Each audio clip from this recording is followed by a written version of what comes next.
starting to do now is like kind of work on stuff, on a little bit basis, like a marginal basis, and then by the time I'm ready to come back, I don't really have like a ton of things to do. It's like Mhm. little things I can just put together and put out there. So Voice. The amazing voice you were just hearing was Slow Mo Backslap talking about how his life has changed like greatly over the course of the last couple of years. We're definitely gonna have a conversation about just life, and we're not gonna talk about life in general. no, That we're We're this is doing this live. that. this is We're I a didn't not video. realize. doing This is that. this is a video game Didn't even know we podcast, were and live. You know Uh-oh. what I'm saying? and then, as you can see, the topic list is almost as long as the people's names that are in the Discord. We're gonna get into it, but first, I do want to welcome, not a first time. I don't even know if it's a second time, but I know Third, maybe? yeah, I think it's your third time. Yeah. Mhm. Shout out to Erica's for the win. Coming through, blessing us with her glory. Souls My queen and all. glory. Your glory. What We glory? listen. It's only two. Who? It's only two female in this entire world on YouTube that I will say glory. To their glory. It is you and Luca, Hey, and I appreciate y'all. So, Erica, thank you for coming to the appreciate show that. today. Really appreciate you. What has been going on with you and what you've been up to? Man, first of all, I'm in good company. Me and Luca. That's a place I want to be. So that's awesome. It's a place I Shout want to out to be. Luca, my daughter. I've been good. I've been good. A little tired. I worked all day today, so I'm here to just kind of wrap the night up, talk some games with you guys. It's been a while. We were just talking about it before the show. It's been like over a year since I've been on here, so Mhm. just to catch up with you guys is always nice. It's always a good time. So yeah, it's gonna be a good one. Absolutely. Hmm. Absolutely. Yeah, and just real quick, your channel been kind of blowing up, huh? I've I been seeing the mean, growth. It's been seeing it. It's so awesome to see people kind of like find their lane and really stick mhm, it, and then you see Mhm. the fruits of it because it's been like I've been following your channel for a while. I've been watching your videos, but you really kind of got focused in on the Souls genre and what it yeah. just not just Dark Souls, but if it's a Souls-ish game, like you've been really Mhm. going in, discussing the game, the ins and outs, its issues and whatnot. Even Lords of the Fallen, which some people seem to be like, man, this game stinks, and you dropping content on it. Like I'm like, yeah, that's what I'm talking about. Like, hey, It even does if it kind of does stink. stink, you talk A Right. little about why bit. it stinks. A little bit. Yeah. No, the Souls thing, it just kind of came naturally. I got really Yeah. passionate about it because it took me back to when I was younger, playing these really difficult games and like feeling accomplished when you get it done. And it's just that I love that feeling. So that's kind of where, it just felt natural. But you talked about being in my lane, finding that lane. All I can say is stay in that lane because I tried to do a Spider-Man review. That thing didn't do crap for views. So it's The it's audience is kind of in a like, slump right now. Uh, But that's YouTube, it's like high and low, it's yeah, just that's how it goes. But yeah, if you can find your lane, man, just do it. Do it for sure. yeah, It's yes. been yeah. good though. It's been good. It's So, been fun. sometimes your lane may not be what you want to do. It just YouTube tells you what you want to do. Hmm. You The just gotta. the sweet spot is if you could find something you want to do, and then also Yep. it's good for YouTube. It's so hard to find, but it's possible. It's possible. Yeah, and that's my problem because I like to make content that I want to watch in things that I'm interested Hmm. in, and it's like I'll see a video do really well, and I'm like, okay, but I don't want to just make that kind of content, and then Right. Right. I'll go back to something else that isn't as successful, but I like it. Like I'll like rewatch the video a few times to kind of see like how I can make it better. And it's just yeah, I think I am starting to kind of feel like though in some ways I'll start to get a niche that where like when people think about my channel, they'll think about maybe a particular genre or a Right. particular game. But yeah, I'm not there yet. I just can't do it yet because I It's see some of hard. these guys like I, I I- I've seen Warframe content creators get burnt out, and I can hear it in their voice, in Hmm. their videos, even before they admit the truth that they just can't stand the game they do content for, and they can't do it no more. But I could hear it in their voice months before they admit it to their audience. Yeah, And it's I don't want tough. to be Yeah. I don't It's want to be that hard. guy. Well, That's just yeah. one game though, right? That Right. example. Yeah, Yeah, that would yeah. be too impossible. I always said that from the beginning. I'm like, I could never do that. Just one game. Even if I really, really love it, you're gonna eventually not love it. You're Right. gonna grow Yeah. out of it. Maybe it's gonna change for the worse, who knows? So I just figure focus on the genre because then you're gonna Hmm. get different games, but it's the genre you really love. And Yeah. I think that's like the trick. Yeah. Yeah. Mhm. That's the main reason why I didn't stick with making content on Destiny, because I just enjoyed playing the game instead of making The content. content. It's Mhm. like Yeah. it was simple to do. It was like you're already playing, and I felt, a lot of the times you just feel like, man, I just feel like I want to make some content. Then you'll just start making it. Then you'll start seeing like really big growth, and you'll see really big video views on your channel. Like when I look at I still like to by this day when I look at my channel, I'm like, dang, 10, like at least 7 of the top 10 videos on my channel are all like their Destiny content videos. And I'm like, Mhm. man, if I would have just stuck with it. But it was like I always told people, I was like, I just enjoyed playing the game and I didn't want It to would turn it have into a changed. job.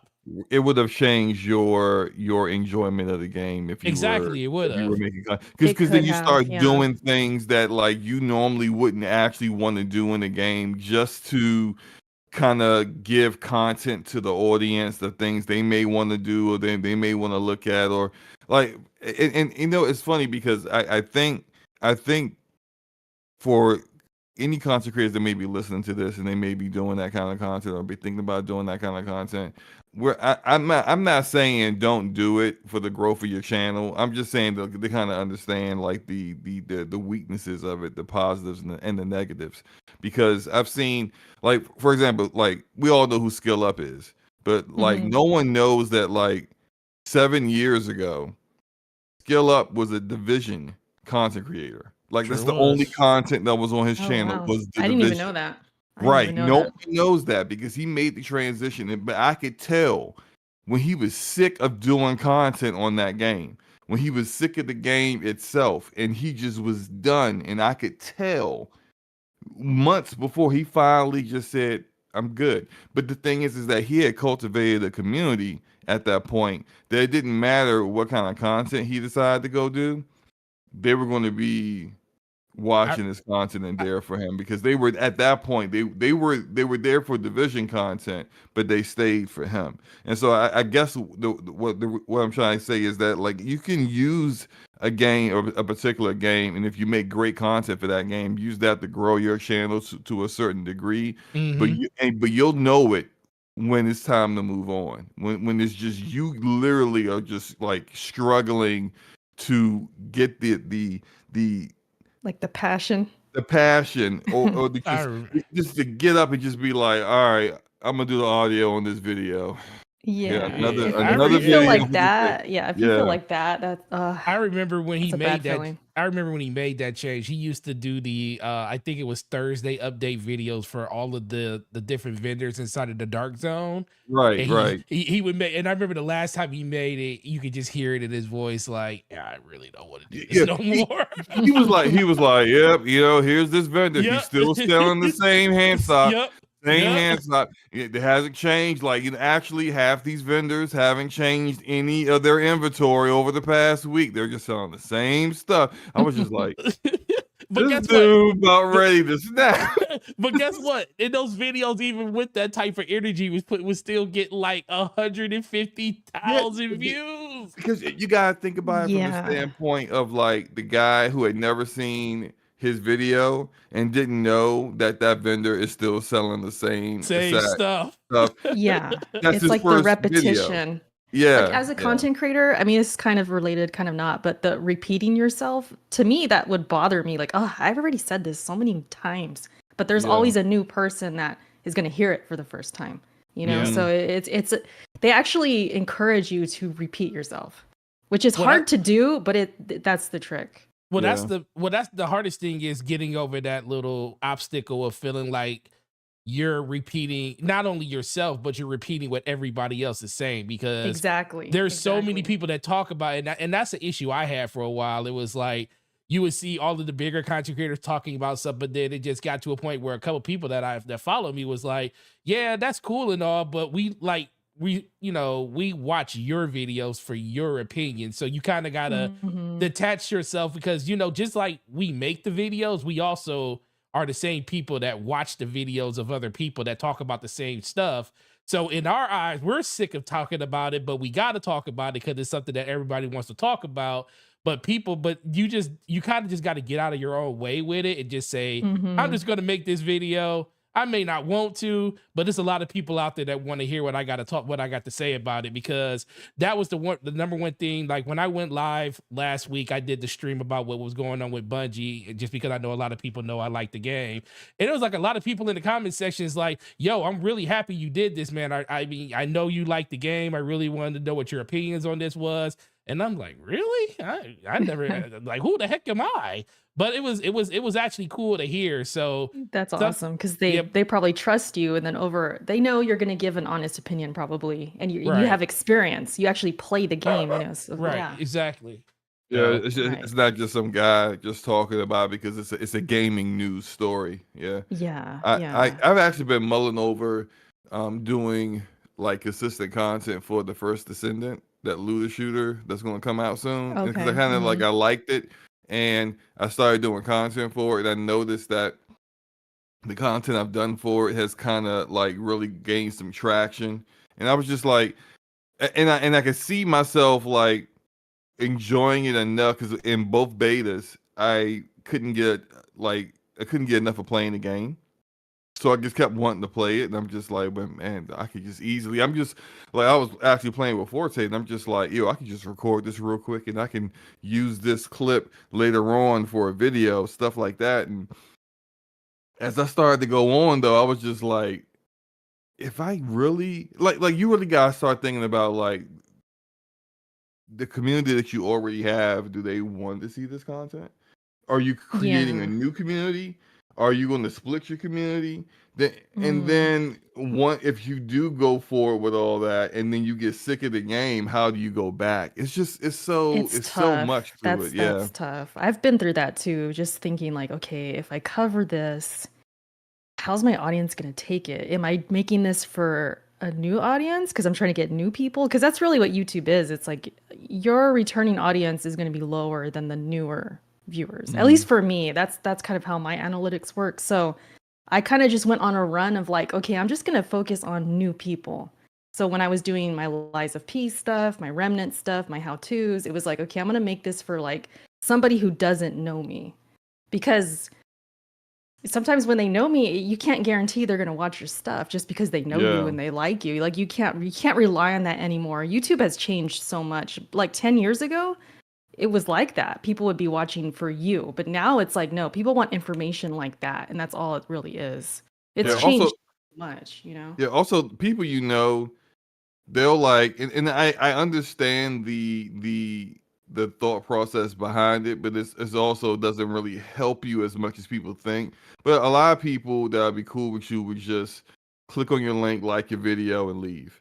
Mhm. And they don't know what your content's really about anymore. They don't like, and one, that doesn't help you with the algorithm, because as far as YouTube is concerned, that's almost like a dislike. Oh, they like the video, but then they only stay for 5 seconds. Like speaking, that's not, like we can't put Mm. ads on that. So it's like What it is it, really like 30 seconds? You gotta hold them for like 30 seconds, right? Or 10 right. seconds? I forget. Yeah, yeah, 30 but seconds. 30, yeah. yeah, but it's outside of that. If you ever ask them like what constructive criticism, hey, what do you think I can work on? They don't know. They don't know, and so it's just like really, you probably should just cater to have a consistent format, but cater to bringing in new people in, so that you're Mhm. always kind of getting a fresh perspective on how your Yeah. channel's doing and whatnot. This has been a really like meta conversation. Man, Well, listen, I love these conversations. I could do this the whole podcast, but I know we got yeah. topics. But I Yeah. love doing this because it's kind of rare these days. I get to have these conversations.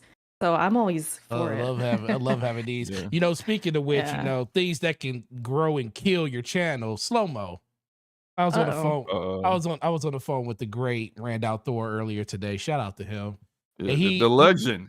the legend, 100K the for that guy. 100K man. I was on the phone with him for Mhm. about a good hour today. We were just talking about random stuff. And he brought up the fact that he was watching your live stream of you playing Alan Wake. Oh boy. Uh-oh. And, I know where this I- is going. and he Because he said, loves that game, He and loves- I Yeah, hate that's it. his game of the year, isn't Yeah, it? yeah, Yes, he, it is. yeah, Yeah. he told me, and I said, you know, Wow. I'm gonna make sure I mention this to him that what he said, and he said slow mo. He said I went into slow mo stream because I wanted to see what he thought of the game because you know it's my game of the year, and I wanted to see what slow mo had to say about it. But he said I couldn't even make it past the first 20 minutes because slow mo literally is on his PC doing settings for 30 minutes, starting his game, cutting it off, What? starting it up again. And he was like trying to figure out, he's like, oh my God, is that 45 frames? I'm trying to get it to 60 slow-mo. You go kill your streams doing that. Can you like do stuff like that before you start streaming, sir? I You did. did a mic check and sound check and all this. Is that what you're saying? In the middle of the Not stream. That's a mic no-no. check. Not a mic check. But look, no, this is what was happening during the stream. This now, look, in my first stream, I didn't have these issues, so I didn't do all that. I just played the game because there was no problems. But I'm concerned about how the stream looks because it was like skipping, and like I figured out what the issue was, and I figured out, but it's like they had the update in between me doing the first stream and the second stream, and something in that update really kind of was problematic for my stream. And I even had to reboot OBS because like people couldn't follow what was happening. It was like a flip book. It was just like so I rebooted OBS so that people could actually figure out what was going on instead of me just saying, "Oh yeah, you know, I'm talking, you know," and I'm like, "Oh my God, like that guy just came out of nowhere." People just like, "What guy?" You know, the screen's frozen. So I tried to fix it. Now maybe I could have just said, you know what, this ain't gonna work. We're gonna just try this again tomorrow or something. Maybe I'll do that next time. But like I was trying to make it so it was a smooth stream, and then probably about like halfway through, I got it to the point where it was like it was watchable. But apparently that wasn't watchable. Listen, he literally said slow-mo was like, I'm at 45 frames. I gotta get it higher. He said that's what you said. That's not what I said. Oh my God. Not what I said, Rand. But oh my God. It wasn't about the frame rate. It was about the fact that it like the way people were viewing it. Because I would check it on my phone. It was not during the stream. During the stream. That's a Eric, no. You No, troubleshooted I'm doing the kidding. stream I'm just before. kidding. No. When you Exactly. when you first started explaining this, I thought you were testing settings and doing like a test thing. That's But what I thought. No. If you legit had an issue, okay, that's forgivable. No, That's fine. and bear in mind, look, I love Rand. Okay, I love Rand, but Rand barely knows anything about PCs. Okay, like they are like nightmare machines to him or something. Like he doesn't stream anything except for his podcast. He don't stream a game. He don't understand. Like he only plays on Xbox. He doesn't play games on his PC. He don't know what we know. So it's I understand. You know what you know what he does know. He knows when he's looking at a stream for 20 minutes and the guy is like restarting. It wasn't 20 minutes. He says like 20 minutes, bro. Rand was exaggerating. Okay. I just thought it was funny, man. We was talking about all that stuff. I thought this was gonna go a different route because Rand, that's his game of the year. Well, so I was thinking he was gonna come in there and see slow-mo complaining about the game. That's what I was thinking was he gonna definitely happen. saw that too. He probably saw that too. I was doing a whole lot of that. He must have been hurting then. Well, he didn't really talk about that part of it because I don't even know if he made it that far because he might have left because Slow-Mo kept backing in and out of his game for like 20 minutes. I literally wasn't in the settings for that long. I think Rand's a bit exaggerating a bit, but I did do. Look, I don't. That game's not my game of the year. I know that's a topic later on. I'm not going to really dive into it too much right now. We're going to get into it. Did you later. get it fixed though? Yeah. Next I got. Next time you do. The thing is that like I had to completely change my settings from what they were in my previous stream, which is like none of these issues popped up until I went live. So what I want you to do that's next time, what I want you to do next time, Slow-Mo, when you stream and that happens, go into your stream and cut that part out of it. What do you mean cut it out? Like go into it. He can go that into takes his forever, man. He can go into you understand? After? You mean after the fact? Yeah, after the fact. Nobody got time for that. Yeah, it takes 2 minutes to go in there. No, I've never done that. Days for YouTube to cut stuff out of a stream. It don't take that. Well, yeah, it does take. How do you know? You ain't never done it before. Shut up. I have done it before, and I just remembered how long it took. And then at that point, I remembered that I might as well just go ahead and re-upload another version of the damn same thing. But it is what it is. But great conversation. Shout out to Brap with the $2 super chat. He says Cuts hasn't aged a bit. You know what? She hasn't. Oh, the picture. He's talking about the picture. Even now, when I go back what's your vampire name? What's your what's the name of your coven? No, what was it last night? You guys are calling me a lichen. That was Enrique calling you a lichen. Which, look, by the way, every version of a lichen in every movie or book I've read, they have not been immortal. They may live longer than humans, but they're not immortal. So I still was right. I don't care what Ramon Terrell has to say. Trevor Birdsong? Trevor Birdsong. I'm not a vampire though. You guys are crazy. I just happened to. I think I just happened to pick a picture that's like, oh, that kind of does look like me now. No, it's not. It's not about the pictures. Like every time I see you, on whether you're going live or something, or you don't age, you don't change, you don't look any different. Like look the same all the time. Exactly. Yeah. Don't you look like the same person that would? Look like the same person that went to PlayStation Experience with that PlayStation shirt on and that one picture she got. Looks the same exact person. That's funny. I thank you guys. I appreciate that. I don't know. It's probably just good genes. My mom looked young forever. She's finally starting to kind of like look her age, but for years, people would think we're sisters. So I get it from her. I'm lucky. Shout out to Great James, and also shout out to Eric83 with the $2 super chat saying Raider Nation. I guess it's Eric, and then there's Erica, and then that's it. Who's that? That's the year I was born too. Who's that? Is that my alter ego? Like, who is that? Shout out to Eric. Yeah, I was born in '83. I'm old. Yeah, who is that? That's interesting. Yeah, I don't know if that's for me because in that picture I do have a Raider jersey, so I don't know if that's for me or not. And real quick before we get into the topics, I uninstalled Jedi Survivor today. I saw your tweet. I just saw it like a few minutes ago. So what happened, bro? Y'all look. So I have EA Play Pro.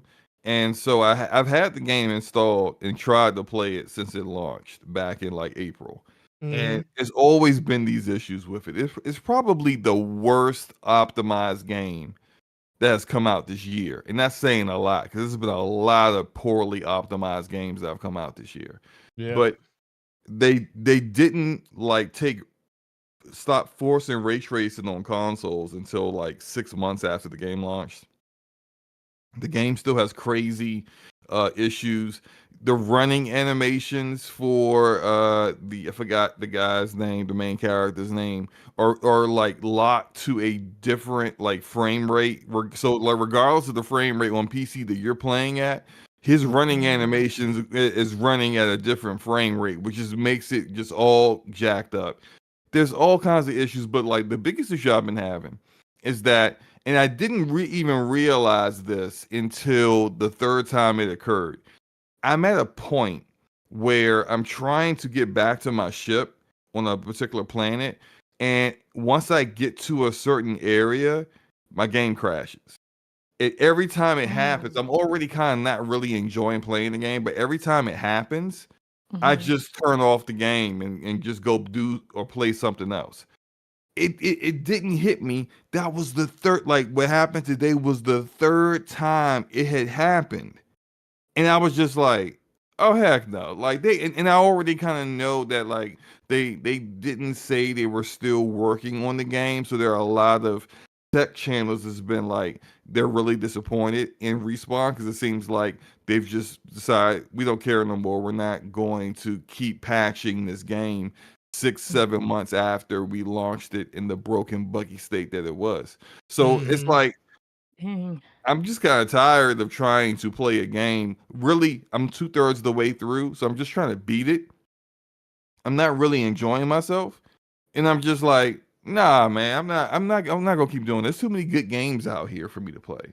So I just Yeah. uninstalled it. I mean, I might reinstall it back in and complete it one day down the road, but I just don't have the patience or the time to be struggling through and trying to figure out how to get past a particular point where the game just keeps crashing on me every time I get to a certain area. Nah, That's forget when you that. quit. Yeah.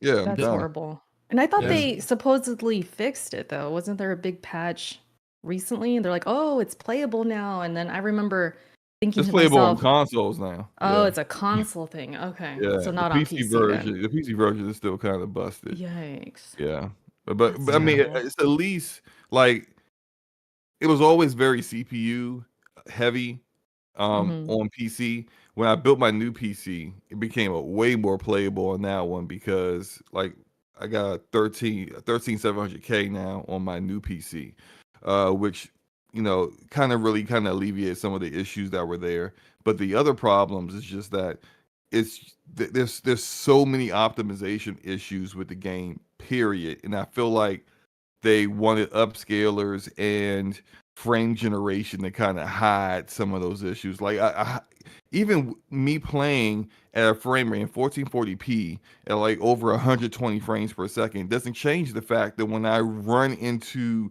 city areas, like my frame rate is like on a roller coaster. It's going from like 120 down to 40, down up to 60 to 80, back to So bad. 120. That's like no one wants to play with that. That frame timing is all over the place. It's disgusting, and it's just Yeah, I don't blame you. yeah. I would have But uninstalled too. Forget that. yeah, That's a headache. Probably make me feel sick or something trying to look at that. It's too yeah, all over the place. Yeah. yeah. Mhm. I Yeah. Plus, agree with that. I don't really think it's that much of a leap over the first game, which I enjoyed the first game, but yeah, it's Same. just I beat the first one. I loved it. And yeah, when I was playing this one, of course, it did have performance issues. This was PS5, so that was adding to mhm. my experience being low. But yeah, I didn't feel like I wanted to push through the performance issues. So you dropped it too? Oh yeah, I dropped it back like a month after it came out. Well, that month it came out. I think Mhm. Tears of the Kingdom came out around there, so I just started playing that, and then I just kind of like forgot about them and played something else. It's probably Gotcha. playing Wulong or something. Oh yeah, yeah. I think Because Wulong came Wulong out came around out that too. time. Yeah, so I focused on that for the channel. You know, you gotta do the thing, do my thing. But Yeah. that's what happened, and then I just never touched Jedi again. Yeah. Kind of sad. It's It's kind of crazy. I would have never guessed that. Like if you would have told me last year I'm gonna drop it, I would have been like, "You're crazy. No way," because I loved the first game. So yeah. that was the disappointment. That's probably gonna go down as my most disappointing game this year. Besides Me Lords of the too. Fallen, it'll Me be too. there. Yeah, for sure. Yeah, yeah. Jedi Survivor is definitely my most disappointing game. Like Hmm. fortunately, you remember, like when they first really started to show gameplay, we were Mhm. hyped. I was You really were. hyped. Oh, I I was was just like, I hyped. couldn't wait, man. I mean, we were laughing at his little doo doo run that we called it, His where it looked like doodle run, yeah. it looked like he got to take a dump. You know, when he started sprinting, it's just like, what is happening with this guy's running animation? But like other than that, we thought it looked awesome, and it's just I don't remember that. The doo-doo run, him looking like kind of Yeah. Go wild. look I don't at remember that. go look at that original launch trailer for reveal trailer for that game and watch him Because I run. have my reaction on my channel, I believe. Man, you I'm gonna pay have to look attention to back at that. his legs were spread wide open while he was running, like he was dropping right there in the Yeah, middle of the no. road animation. he's running like he gotta get to the toilet, and if he trip over a Man. rock or something, it's a wrap. It's all That's the coming out. first thing I noticed about that thing. I was like, why does he run like this? You know We what? were They were probably laughing trying at that for a to. minute. They were trying to tell us something, maybe that that's going to be Oh, some man. doo-doo performance. That was our Oh hint. man. Oh my gosh. I will never Oh, it's forget that funny. moment. That was the only thing that threw. I was like, oh man, I can't wait for this game to come out. But why does he run like that? You need to go Yikes. back. Definitely go check that out. But Doo-doo run for the doo-doo performance. It's crazy. yeah, that took 6 months to come out. He was really backed up. But let's get into the first topic. Let's talk about Rockstar, and they are going to be showing the brand new Grand Theft Auto trailer in December. Do we think this is going to be at the Game Awards? Absolutely. Well, okay, so I thought it was my initial thought, but then somebody reminded me on Twitter, like, no, Rockstar always just drops it on their own time. Like, they don't need the Game Awards. And then even last night on Brap, they were kind of saying the same thing. I'm like, you know what? Maybe you guys are right. Maybe they don't need the Game Awards. They're freaking Rockstar. Did you see how many impressions they had on their tweet? Yeah, it's like About the 100, game? like 20 million or something. It was Dude. crazy. It was In an crazy. hour. Yeah, I think in an hour it had like 30 something million Yeah. I showed my impressions. wife. So I showed it's my crazy. wife. I showed my wife doesn't even. There's only a very few people that my wife know in the industry because she doesn't really play games like that, but she plays Grand Theft Auto. And when I showed her, I said, "Look who tweeted something," and she saw saw Sam Howard's name at the bottom. She's like, "Oh, is it time?" I was like, she was like, "Is it time?" And then I told her, I was like, "Listen, man, you know it's crazy when everybody on Twitter is like, what I look like then versus what I look like now because of Grand Theft Auto's been It started over the 10 trend. years." Yeah, I had to was jump like, in too. That just but see, that's the thing though. It just lets you know how ridiculous that is about to be. Just whatever they show, because even whatever they show is going to be kind of crazy. But the biggest thing is, do we think that they actually wanted to announce that now? Because normally Rockstar like would just drop a trailer. It's not really like them to go on Twitter just to announce that they're actually doing something instead of just dropping. Do we think they did that due to the fact that Jason Schreier kind of just leaked what they were doing? Or do No, you think this was because all planned? he said, I mean, that's what he said. He said they were going to announce it this week. So it Yeah, he wasn't did say like that. he said that they're going to show a trailer in December and that's it. And then they come out and repeat the same thing. That would make me believe they said it because to make it official instead of just having people speculating about it. But no, he said, yeah, no, either today, tomorrow, sometime this week, they're going to announce it, and they did it later that day. So Yeah. whether he clearly has sources, as we all know, and his sources just basically just say, hey, look, this is coming. The reason why I still think it'll be at the Video Game Awards is that the time frame is so close. Didn't they say specifically early December? Yeah, right? they did. Yeah, it's like And the early Game December. Awards is like the first week of It's like December. December So 6th or something. It's I actually think. the 7th. I 7th? just requested the day off from work. So I know it's the 7th. yeah, but so it's there. And then last year the Game Awards had 100 and somewhere like 113 or 115 million people watching it live across the world. So yeah, they don't need the Game Awards because they're Rockstar and this is GTA, but I mean it can't hurt to just release it at like the biggest the one show that's going to get the most eyes this year by far. Like anything. Just based on And the games and the game of the year. yeah. Yeah. So it's just it's just a good time to do it, especially considering when you're going to drop it. And I don't think they kind of timed it that way or thought about the GTAs, but it just seems to kind of line up for them because as you said, Erica, like they're Rockstar. Like when they showed Red Dead 2, I think it was like sometime in like October. and it Yeah. was random, and it wasn't like They a just big dropped event. it. They Yeah, it just was dropped just it because super they're random. Rockstar. Yeah, yeah. So They they can can, do yeah. that, but it's just this seems to be a good time because it's right near a huge event. Near a huge Yeah. event. Another reason I thought it could be at the Game Awards too is because right after I think Jason Schreier announced, they're gonna announce it, or maybe it was after Rockstar dropped the news. Jeff Keighley immediately, maybe within the hour, said, "Don't forget, Game Awards is in 30 days." So I felt like he followed up on that at the timing. Like the timing is Yeah. just like, okay, Jeff Like, Keighley's hopping on this right like now he was trying to insinuate something. yeah. So I saw that. I'm like, okay, yeah, it's gonna be at the Game Awards. So that's Yeah. what I made me think So- it. But I still don't know because Rockstar, they could do whatever they want. They could drop it So- right Right. now. Right, they wanted could. to. So with that being the right around the corner, what logo do we think is going to be at the end of this trailer, if any logo? The Who's logo. gonna pony up the money to be the partner of GTA this time Oh, the around? marketing, probably PlayStation, I think. Man, that's gonna be that's that whatever whoever pays for it is well worth it. It's gonna doesn't be matter. insane. Yeah. That's if what I'm anyone saying. does. Marketing right there. Yeah. So, but Hell yeah. so all right. Last thing on that. All right, when they finally do drop this trailer, well, not the trailer. It's going to be shown at the Game Awards, and then it will be a trailer online on YouTube. Shoot. First 24 hours, how many views? Oof. Take a guess. First 24 hours. 1 billion. Okay, I'm kidding. 1 billion. I'm okay. Like you said, in the first 24 hours. First 24 hours. So How once much did Red Dead 2 get? Anybody know top of their head? Like Let me go. ballpark? Look. Let me go look at Ballpark. What did Red Dead 2 do? Well, Red Dead's very different. But I mean it's less Rockstar, popular. but it's not less GTA. popular. Yeah. Yeah, that's what I'm saying. Double that. Whatever it's Red Dead did, double that. double. I'm thinking Triple. triple. Triple that. You're Triple right. that. Right. Triple that. Big time. Red Dead Redemption's trailer, 22 million. 22 million. So Total? we're talking 60. Total. Yes, that's total. Yeah. Oh, shoot. Man. I mean, just the Twitter post got Millions of engagement. in the Eyes on first it. hour. Mm-hmm. I'm gonna say you're saying 24 hours?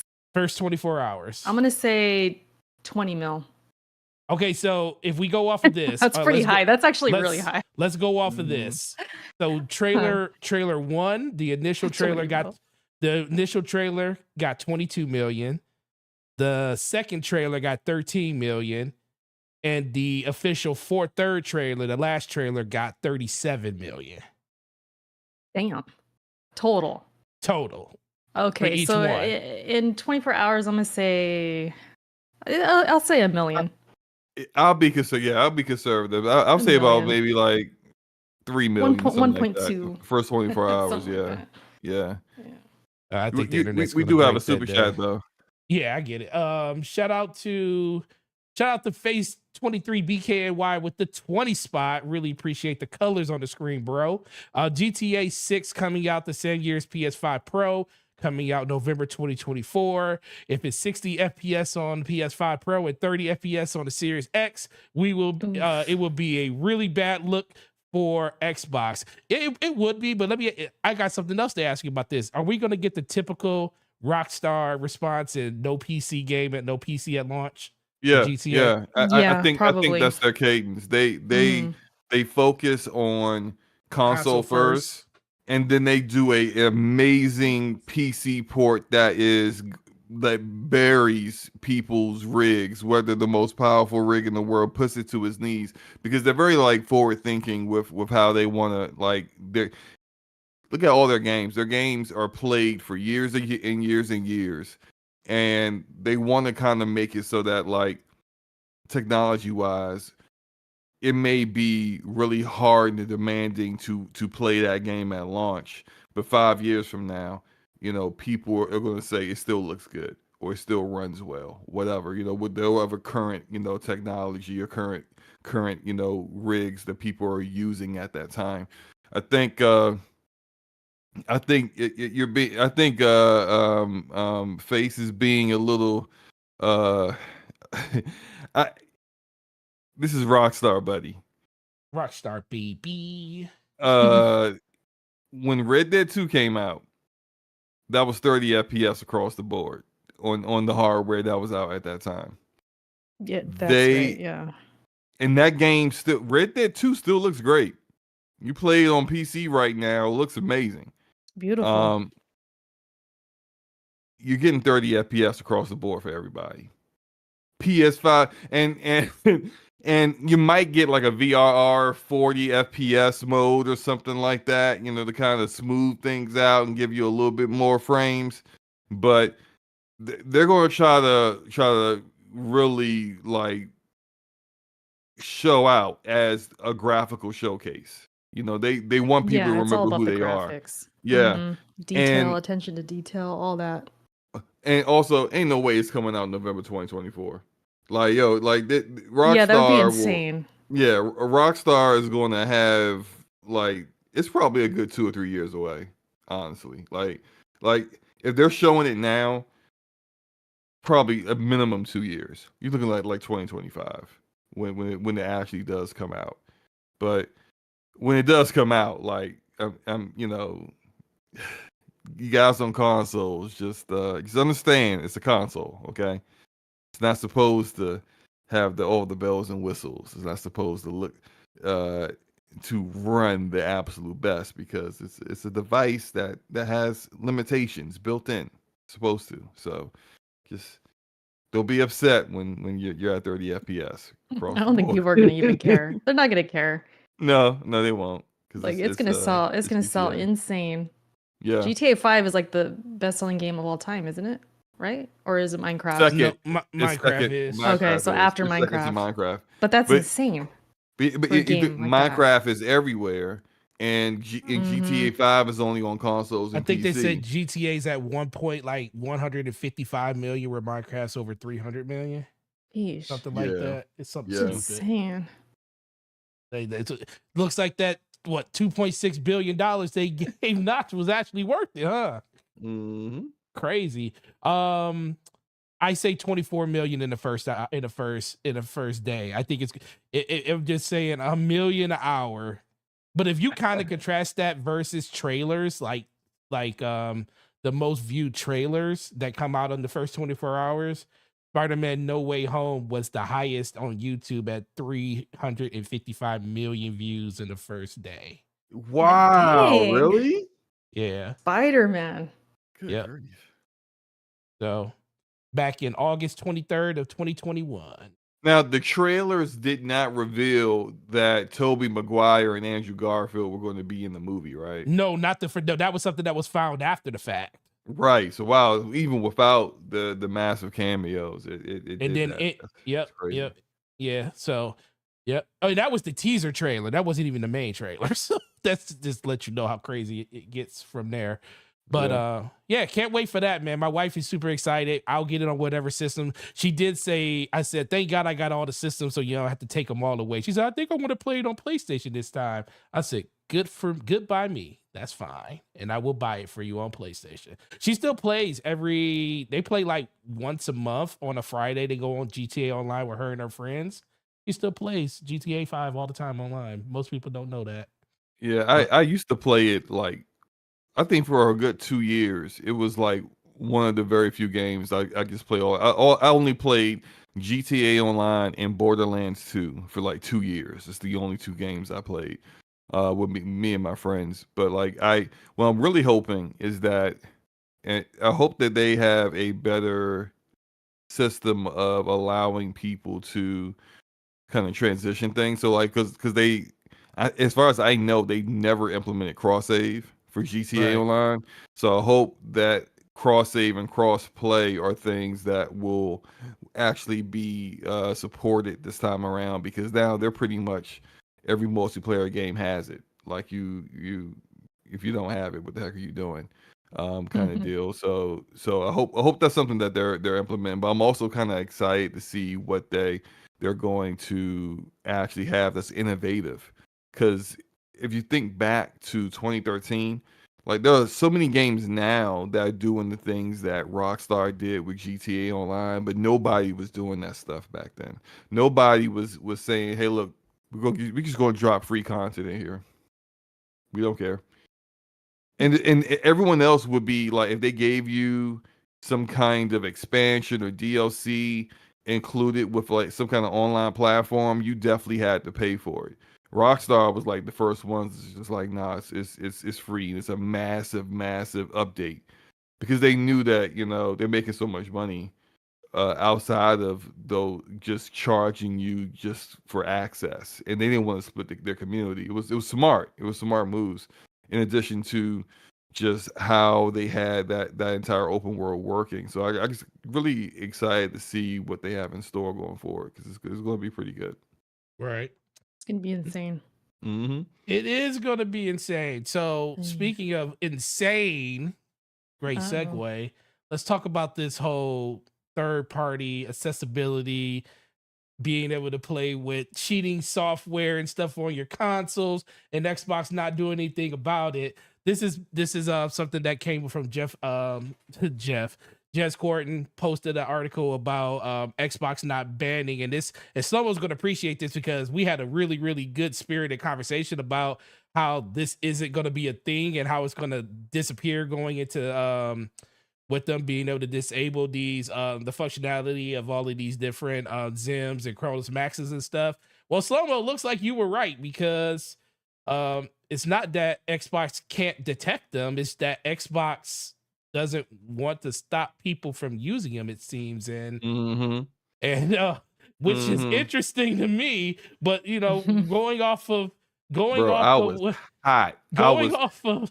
Look, and I said it, and I knew that was the case, and I was still hot when I read that Jez Corden article. Shout out to Jez Corden. So I need to look at this. So here we go. So the new policy enforces might make you wonder if Microsoft is planning to block some of the more annoying accessories like the Zim adapter, Atlas, and you can confirm it won't be the case. Speaking with official Zim forums, an admin confirmed that the Zim peripheral won't be blocked by Microsoft accessory ban. Yes, we confirmed it with the Brook device that we have with the Xbox OS version mentioned in the article. Testing Matrix and Nexus without any issues. Remember that Zim products don't try to reverse circumstance security protocols. The authentication of the controller is used what the console was talking to directly. And it says, why doesn't Xbox ban Zim?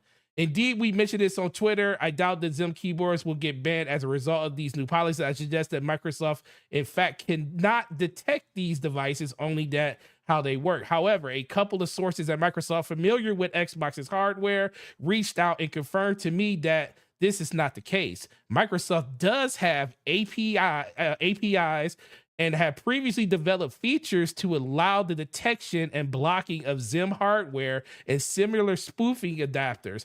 But for whatever reason, they opt to not use it. Stop right there. Yep, Stop right there. They opt to not use it. That's all we need to hear. Yeah. Oh, man. So you have cheaters. So you implement a policy where you're going to block all unauthorized third-party accessories and controllers. Whoopsie, not all of them. Just the innocent ones. Just the Bambi ones. You know what I'm saying? Not the cheating ones. Not the cheating ones that people can't stand. Not the more popular ones. No, we're not banning those. I'm going to tell you why they're not doing it.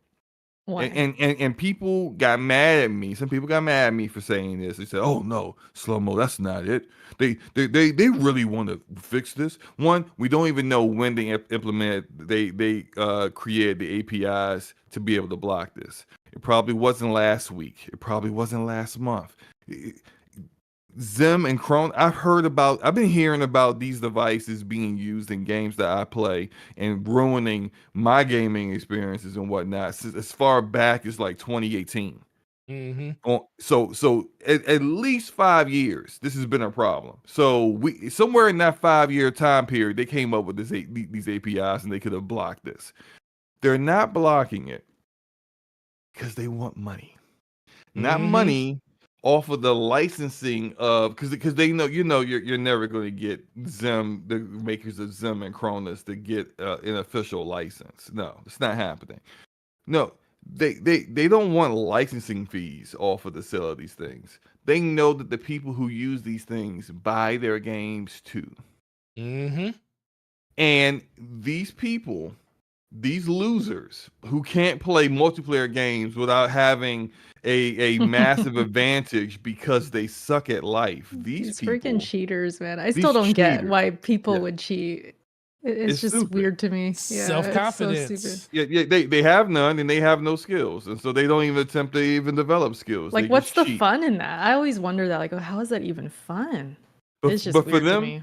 for them, that is their fun, and this is why I think they know if they can't cheat, Mm, if they cannot they cheat, won't play. they won't play the game. And And you think you're gonna, Xbox is like, we want that money. We don't want to exclude these cheaters. That's what you yes, say. yes, That's because wild. those cheaters, the longer they play the game, the more they're buying, just like everyone else.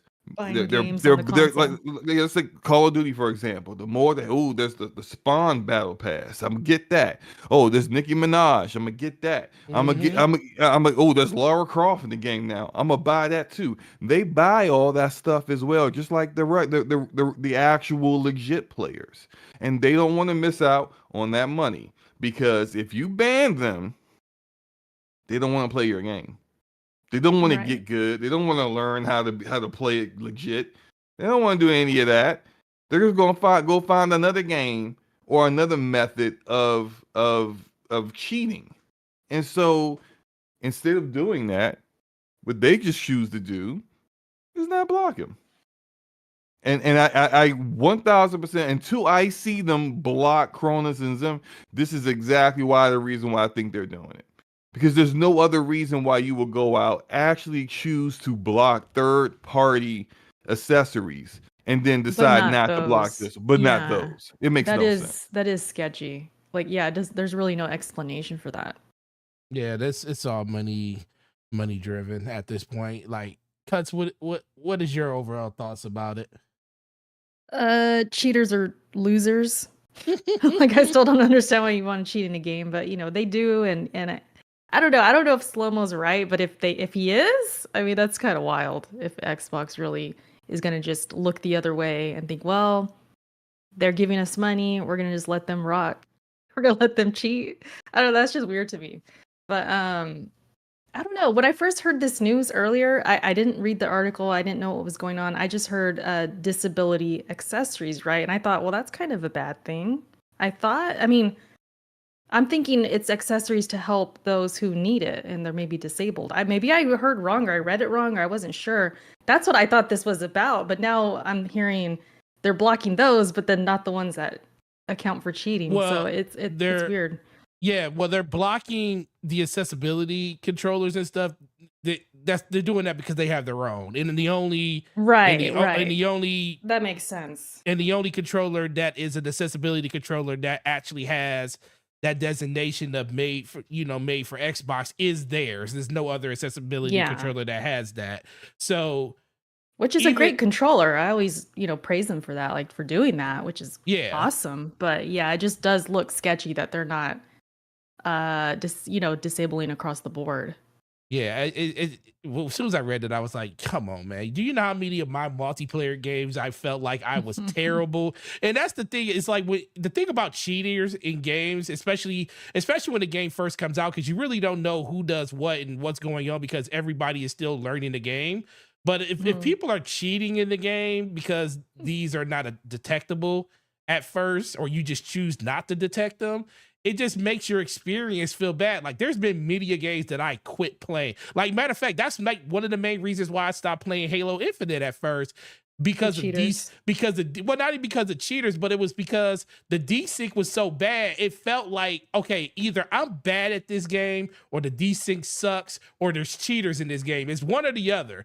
And and this is the thing, and this was the biggest thing about with Destiny, especially when I played on PC. The moment I would play the game and I feel like every time I die to a sniper shot, it just, because there's some people with really good aim in the game. Some people are just really good at shooting. But anytime I start questioning that, like on a routine snipe in the game and I question it, it's time, it's a problem. because you don't know what's real skill versus fake skill at that point. I see what you're saying. So Yeah. it just irritates you, and yeah, and then we're talking about the platform that's known for multiplayer, and you got the most multiplayer first party games out there, and you would think you would want to do something to protect that, to make it so but this is worse than desync, because desync isn't on purpose. No, that's not on purpose. That's the problem that you're trying to get fixed, and unfortunately it's an issue, but it's still you're attempting to fix the problem because you want what people are seeing on their screen to be exactly what the server is also seeing as well as the other player. When you have a method to stop cheaters, and it's a method that a lot of cheaters on console use, as well as also cheaters on PC use, because up until now, there has been it doesn't even register as a device that's being used for the most part. It's undetectable. And you just choose to sit on it. Like you actually have it right in front of you. Like, this is the answer. This is what's causing the cheating. You gonna block it or nah? Nah, we good. We're good. We're good. Yeah, we're good. We're just gonna let people keep on doing this. They buy what's that Michael Jordan line? Republicans buy shoes too. With Xbox is like, cheaters buy controllers. Cheaters buy them too. Yeah, cheaters buy controllers and headsets and games too. Listen, cheaters are wallets too. Yep. And in some cases, they might spend more. And they were probably looking at, wow, hold on, Forte, your store sells this stuff. How much are those devices? $100. $100 to cheat. That's crazy. And I'm always sold out of it. If you got $100 to cheat, you got $70 to buy my game. I remember I had one person that bought it, and I felt bad because I guess he couldn't figure it out. He said it wasn't working. I was like, dog, I can't return that. He was like, why can't you return it? It's not working. I was like, I can't. I said, first of all, I said, why'd you buy that? I said, he said, well, I tried getting it. I said, what's not working about it? I said, all the cables are there. I was trying to get him. I was trying to get him to accept that he was buying it for cheating reasons, but he was like, no, I hooked it up to my console. It's not reading. I was hoping he would have said something like, I'm trying to use like a PlayStation controller on an Xbox or something, and it's not reading my PlayStation controller. I was trying to give him a way out, but he would never bite on it. He would just say, no, when I hook it up to my Xbox and I plug my controller into it, it just doesn't read. I hooked it up to my PC, did all the stuff I'm supposed to do on there, and it's not working. And I'm like, nah, man, I can't return that, bro. It'd be so sad if he took it home, plugged it in, it was working, but he was still getting mopped. He was still getting mopped up there. Like, I'm taking this back. This ain't working. I still have a negative KD. I'm taking this back. Yeah, this ain't. This improve your KD 3 times over. No, this ain't working for me. Probably wanted to 1v1 his friend or something. He still lost. I'm taking this back. His friend probably had one too. He probably did. You know what's the funniest part is, like, when I hear somebody's cheating on a beta, that always kills me. It's like, you're really cheating on a beta? That happens a lot though with like Call of Duty and these other games. I'll see clips of people cheating on betas. I was like, what? So wild. The funniest thing I saw today. This was absolutely hilarious. So I don't think it's going to be as effective as they hope it will be. But the company that handles Ricochet, which is the anti-cheat for Call of Duty, has a new implementation for Modern Warfare 3. And I'm trying to find it real quick. There's something. One of the new features they added is something called Splat. And it's so funny because essentially if someone's cheating in Warzone and they detect that the person is using cheats before they launch into the map, they will have them jump out of the airship or the helicopter, whatever the ship is, with no parachute. Oh, I just thought that's pretty cool. Funny. What was the one that Call of Duty implemented where? What did they implement in there? Did they see you cheat? I forget what it was. Didn't they make you like you just became like you just died what was it? It was like you couldn't even shoot people. You were just running around or something. Yeah, they did that in Modern Warfare 2, I think. I think they made it so Wasn't that your there? your gun is like permanently jammed or something, and you Yeah, can't yeah. shoot You're just yourself watching the off person try to unjam their gun the whole time as you're killing them. Yeah, Yeah, yeah. This reminds yeah. me too. Wasn't there a game where they would give him a skin, like a clown skin or something like that? Did Yeah, I there did was I this. did I I can't imagine remember what. that? No. No, That's real. it was. I think that may have been Apex Legends or something Yeah, that they would did be that. dressed like a clown. That's the best one. Yeah, I love I that. love that. Yeah. Yeah, Hey, boy, I shame them. heard. They deserve to be shamed, and Like I they're can't wait. shamed and then everyone would know, yeah, they cheated. And I can't wait to see the clips of the streamers who are cheating, who get caught with that, and see them jump out of the ship and they ain't got no parachute. It's just Yeah, like, what happened? What's going on? I don't have a parachute. And their whole chat turns on them in seconds. Like I can't wait to see yeah, that. yeah. Because It's crazy, man. Well, good luck on sticker that, shooters. Xbox. I need you to fix that real quick, especially with you going with this whole on everything being on. Well, you're already online. Everything it kills me that you have the Halo and Gears and all of these other games that have multiplayer components, Battlefield. Now you got Call of Duty underneath your banner. It's like, dog, you got to do something about that. Because now Activision They problems are going to be your for problems. crossplay. They push for crossplay. And yet you're allowing cheaters, and you have the means to stop them. So you push for crossplay so that your console players are playing with PC and PlayStation and even Switch sometimes players, and you're allowing cheaters to run rampant. Yeah, it's It's a nuts. bad look, man. It is. Mm-hmm, mm-hmm. All right, let's move on to the next topic. Let's talk about Warner Brothers and their focus of basically taking all of their IPs or a lot of their IPs that were 3 to 4 rotation and how long it took them to make them. And they're going to be switching over most of it to live service games. They had their investor call, I believe it was yesterday, and they had this to say about it. I had it right here, slow mo, because you sent it to. Oh, here it is, right here. Um, our focus is on transforming our biggest franchises from largely console and PC based with 3 to 4 year release schedules to include more always online gameplay through live services, multi-platform, and free-to-play extensions with the goal to have more players spending more time on our platform. Ultimately, we want to drive engagement and monetization of longer cycles and at higher levels. We have put specific capabilities. We are currently under scale and see significant opportunities to generate greater post-purchasing revenue. This was David Zaslav Elver. I forget how you pronounce his last name during the earnings call during this call. And shout out to Mortal Kombat. They announced that Mortal Kombat did sell 3 million copies since launch. That's cool. And then Hogwarts Legacy has had over 600 million hours played, 700 million hours played of the game. And that's a minimum of 15 million sales. It hit 15 million sales 3 months after launch. So it's probably, and it's still the most sold game in North America. Yeah. In North America. So it's really good. probably close to 20 million at this point. It's just interesting to me that I do think a little bit that the negative reaction to their statement is a little overblown. Yeah. We don't know for certain that they're so dumb they don't see what Hogwarts Legacy did as a single player game. Like right. It's your one successful, but yeah, your one successful game of this year is Hogwarts Legacy. And you had Gotham Knights that you dropped, and that was a single player game, but you initially were developing it as a games as a service game.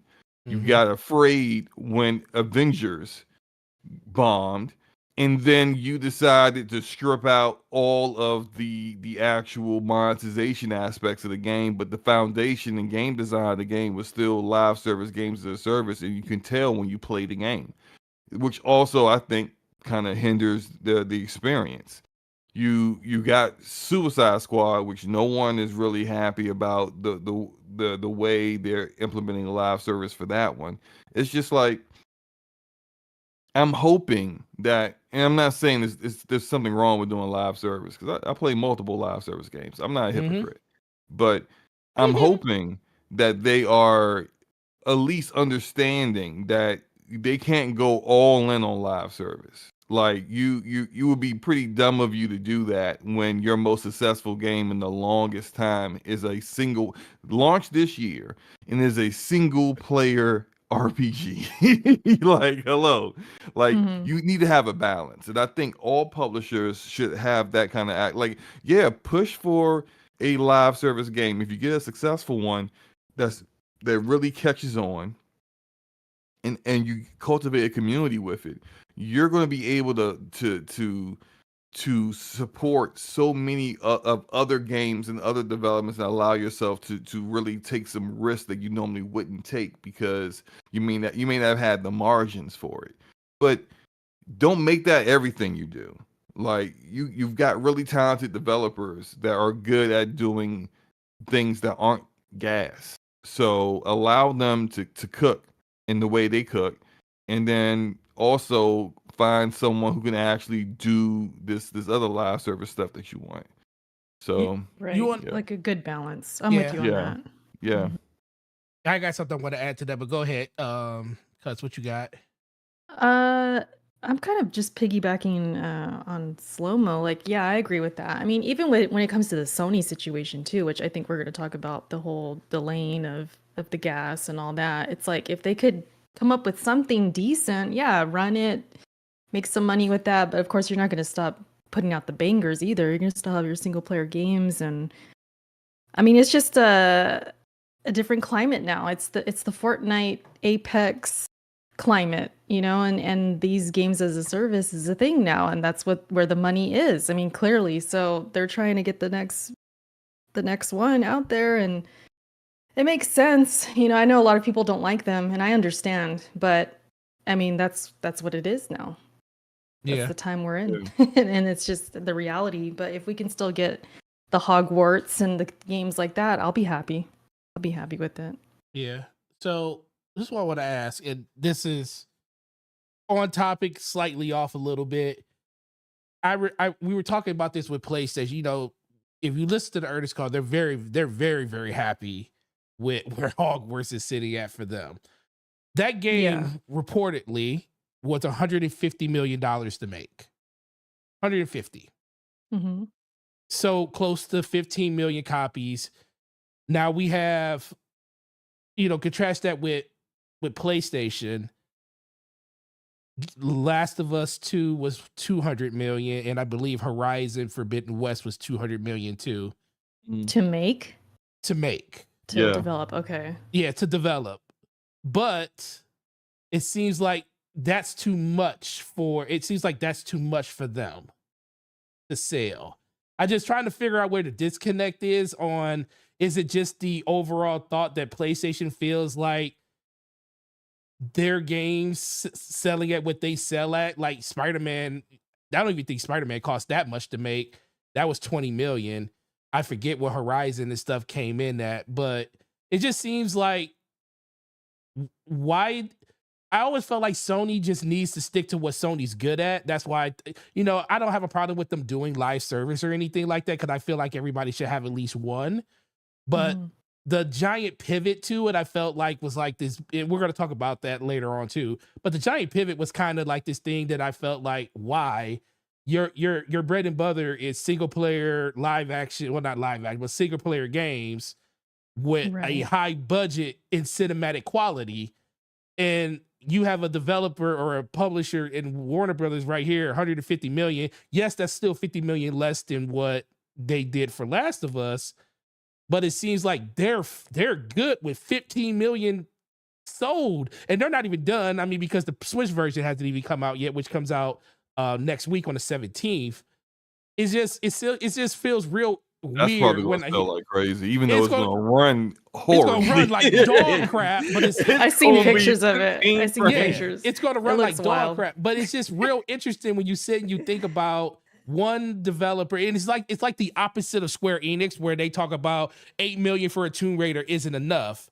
But then you have Warner Brothers saying 15 million is enough for them at 150 million. But then you have PlayStation coming out saying that we can't survive making games like that on a consistent basis. It's like, what do you guys, that was like the number one thing. What do you guys think of that divide when it comes to like how much games cost versus what we're selling on those games?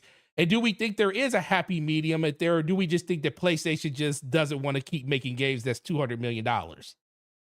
I think they understand that the cost continues to keep going up, and they may be fine with approving of a $200 million AAA single player experience that after 90 days is probably never going to recover the same amount of sales on a daily basis that it did, in those first 90 days. But you also have the potential of like Elden Ring and Hogwarts Legacy and Rockstar's games. Well, Rockstar will have a development team, all their development studios actually all working on one game for 8 years, and they will make all the money that they spent in those 8 years in like 24 to 48 hours after it launches. Like, that's the hope, right?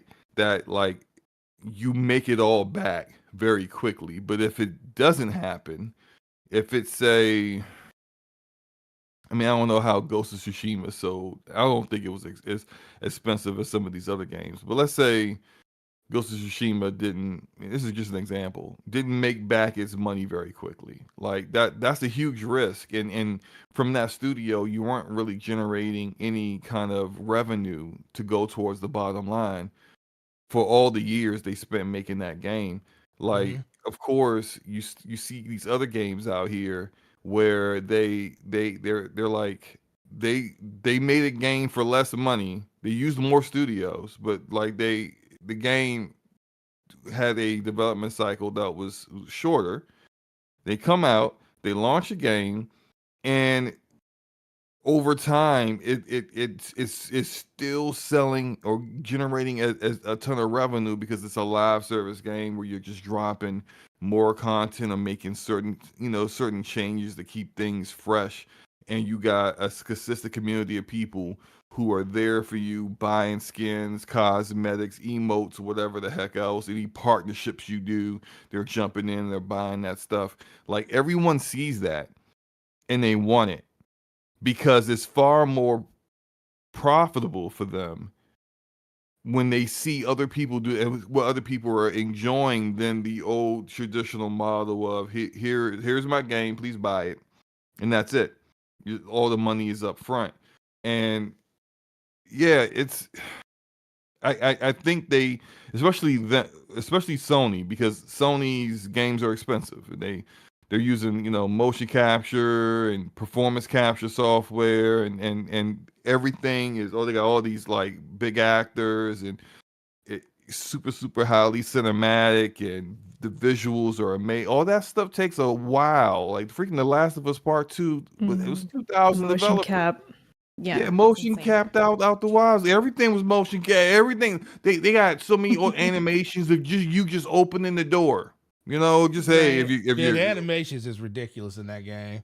But it's like, but that's their bag. But that bag is expensive. Very.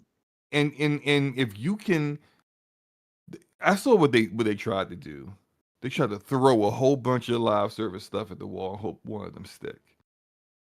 12 live service games. One of them gotta be great, right? One gotta be great. 12, but half of them get delayed. And you say half of them got delayed because of quality issues, because it just wasn't quite there. And it looked, and I'm glad they got delayed. That's a smarter decision than just throwing unfinished live service games out there that die, that don't really aren't good enough to like convince people or something. Yeah, clearly, right? Like something that's not going to be around after a year. Like, what is the purpose of even throwing that out there if it's not going to be good? For example, here's a great example: Ubisoft with X Defiant. X Defiant went from being unplayable garbage the first time they showed it to something that's actually kind of fun. Mhm. But they were smart in this instance with Ubisoft. It doesn't matter how fun the game is. You're about to launch this within a month of Call of Duty. It doesn't matter how good your game is. You're likely not going to be able to cultivate a community and be successful Well, that's at what that. happened with Titanfall too. Right. So what they did, they delayed the game. And now it's going to come out like early 2024. Smarter, because then at that point, maybe enough people have got Call of Duty out of their system and they'll be, willing to play something that's a little different. But you Yeah. launching within 3 weeks of Call of Duty is you're dead. You're basically just giving that game up to die. And so you got to play these things smarter. If your game's not ready, delay it. Do what you gotta do to make sure that it's going to launch in its best state. Because the last thing that you want is for people to be like, it was cool, it's a little fun, but it was only two Yeah. Then they maps. just move on and Right? Yeah, you know. it was only two maps and two modes. And after a weekend, I got bored. So I moved on, went back to play, X game I always play. I went back to play Fortnite. I went back to play Halo Infinite, Call of Duty, Battlefield, other games. Yeah. Yeah. Yeah, it's just Because yeah.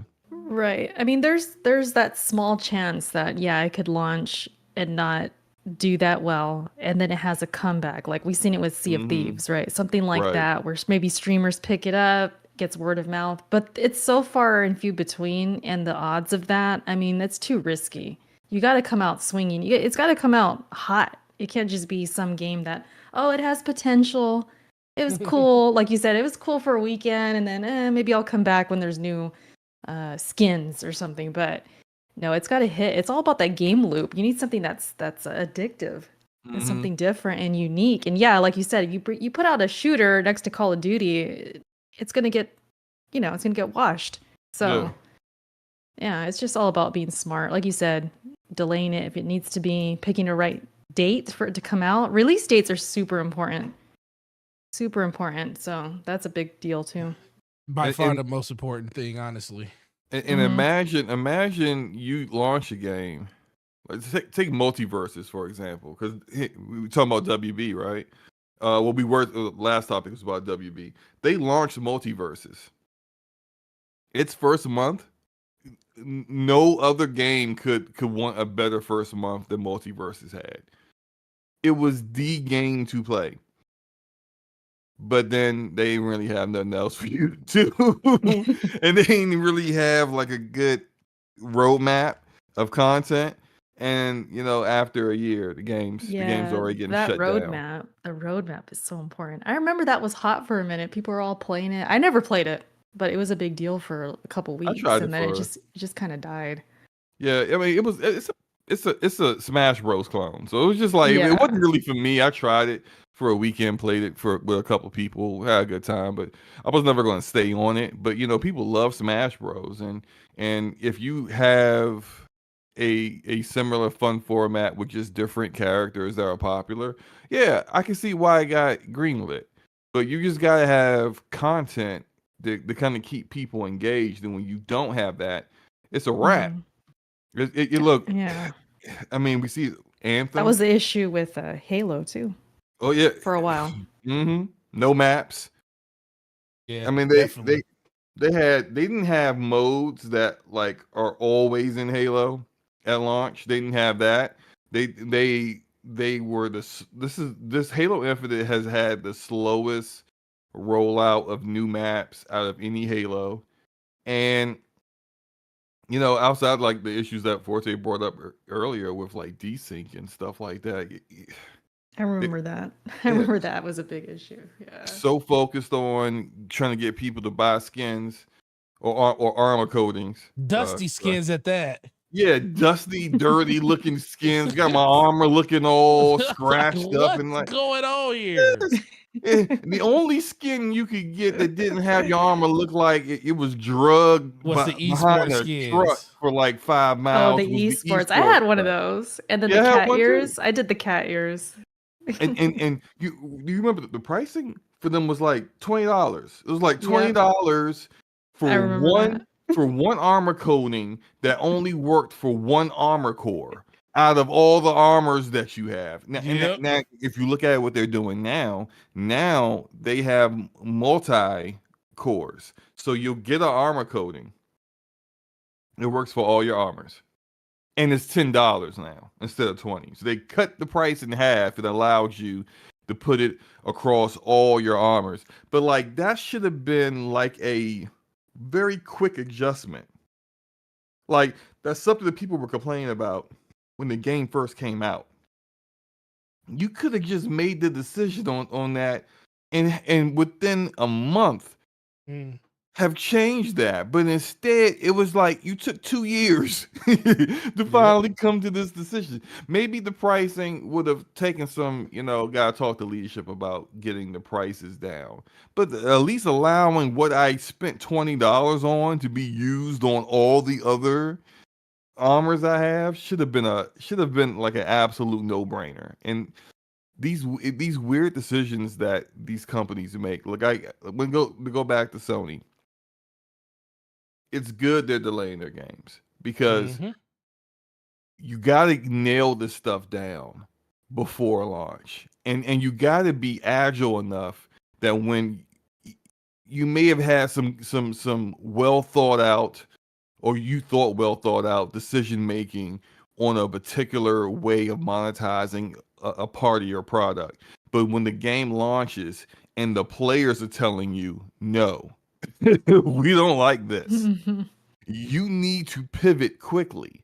Like I understand you can't give the players everything they want quickly, but when it's something simple, like you gotta show them that you're willing to listen and you're willing to bend to make sure that they're satisfied, because they are the ones that you want to keep playing the game, because without them you don't have anything.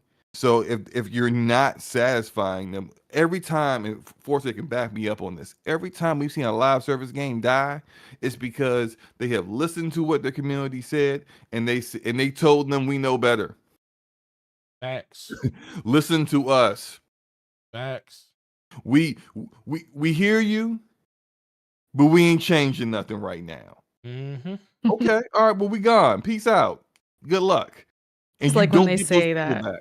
When they say, "We hear you."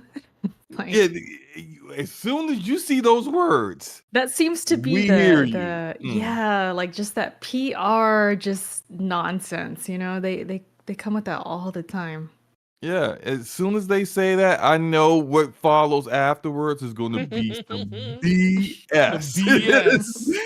It's not there, not changing anything.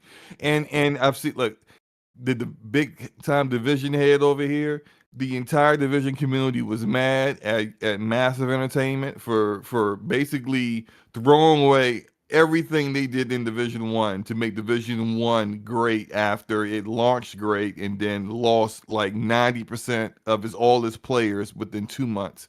Then they got a massive following back by dropping unique and good content that people wanted to play. And then they go drop a sequel and put none of that stuff in there. People was like, what are you doing? Like you literally brought the game back by adding us this kind of content that no one else has. Why didn't you just double down on what you're good at? We hear you. But you're not getting a survival mode. You're not getting the underground. You're not getting incursions. No, we're gonna give you 8-player raids like we're Destiny, but we're not Destiny. That's what we're gonna do. Hello? Hello? Where you oh, our live streams only have 500 people here. What happened? What happened? We peaced out, man. Like, 500 people. I do remember that when that happened and people was like, only like 600 people in here. Yeah. Yeah, because people left. It's like if you're not listening to me and I'm not enjoying your game, I see no reason to keep playing it. And I 1000% get it.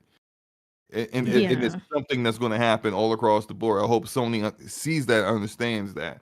I hope that's something that Bungie is trying to tattoo on the foreheads of all these developers that's supposed to be helping, because you could have a great foundation of a live service game, but you can ruin it all by just not listening. So Well, There's a yeah. oh, Go go ahead. ahead, go No, ahead. no, go ahead. Go ahead. Go, I was go gonna ahead. say there's some people out there, they think Gears is gonna go the route of games as a service, or like the Halo Infinite route, kind of with a roadmap like the way it is, and skins like crazy. I'm like, I could how do kind of you see feel? it. I How do could you kind feel of see about it. that? Yeah, how do you feel about that? Because I don't know, you're a big man. Gears. Yeah, I just want them to put fan. out a traditional Gears. I love the multiplayer when it works and when it's good and it's solid and it's that old school feeling. Like, they just need to bring that back for the fans. But I also have that ugly feeling of like, nah, they're gonna try and get the casuals too. Gears is very hard to appeal to casuals. Very hard, because the first week they might be thinking, oh, this is cool, but once they get completely destroyed, and you're gonna get destroyed on Gears if you don't know how to play and whatnot, you're gonna get destroyed eventually. And then that's when they start to quit and they start to drop off, and it's just like all these diehards that are left, the tryhards, and then there I am losing my mind because it's BS, stuff going on. But like, yeah, so I feel like I wouldn't be surprised if they do try and go that route to like appeal to casuals even more so, because they did kind of try with Gears 5. And that's why the diehards like me kind of had issues at times. But I don't know, man. They're stuck between a rock and a hard place, I feel, with Gears multiplayer. Single player, I think they'll be fine. They're going to do whatever they want to do. But multiplayer, it's very hard to please both. Very hard. You're going to make one crowd pissed off.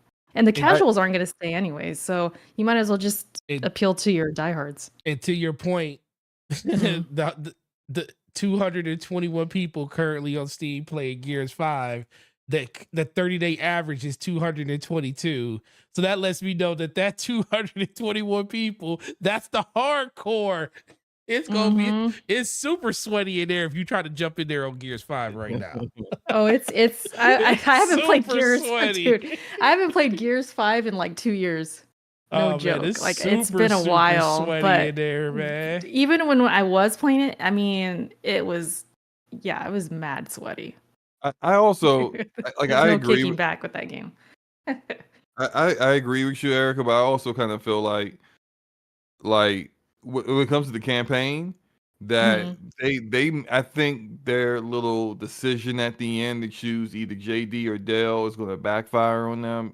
Speaking of someone who's a big BioWare fan, and knowing the process, what's canon and all that. Yeah, what's canon, and typically the way BioWare went around it to make sure everyone's decisions are treated equally within their own game, is to minimize people who had the option of potentially dying. So, for example, to go from like in Mass Effect 2, you had that incredible, amazing suicide mission as the final mission of the game, but literally everybody can die. So, what did that do for Mass Effect 3? Those characters, the majority of them could not be important in Mass Effect 3, because if you could die in 2, then to minimize the number of different threads and strands this can go, and with a limited time period to develop the game, you can't have Miranda Lawson be super like important. She has to have her own little side missions on the side that you can or cannot even do at all, because if she died in Mass Effect 2, you don't even see that in 3. But none of it can be important to the main story, because you have the potential to not even have her around at all. Now, to bring that back to Gears, that guarantees no matter who you chose, the person that survives is completely unimportant in Gear 6, because you can't have Right. them be like super important when there may not even be the person that particular player chose. So if you chose Dell to die, JD is going to be an afterthought. Like he'll be in Gear 6, but he's not going to be like a folk. He may not even be on your squad. He may not even be there. He may be in a cutscene and you have a conversation with him and it's deuces. Good luck out there, and that's it. Because they can't have him be any more important than that. Really, maybe joining, not really in your party, but there in a mission or two. They can't do more than that because then you're almost developing two separate games Right. because of one decision you made in the previous game. It's I just really don't know how they're gonna do that. That'd be yeah. wild if you start up the game and it's like you play that scene again and then choose who dies and then okay, now let's start the game. It's like, how are they gonna do it? I don't know.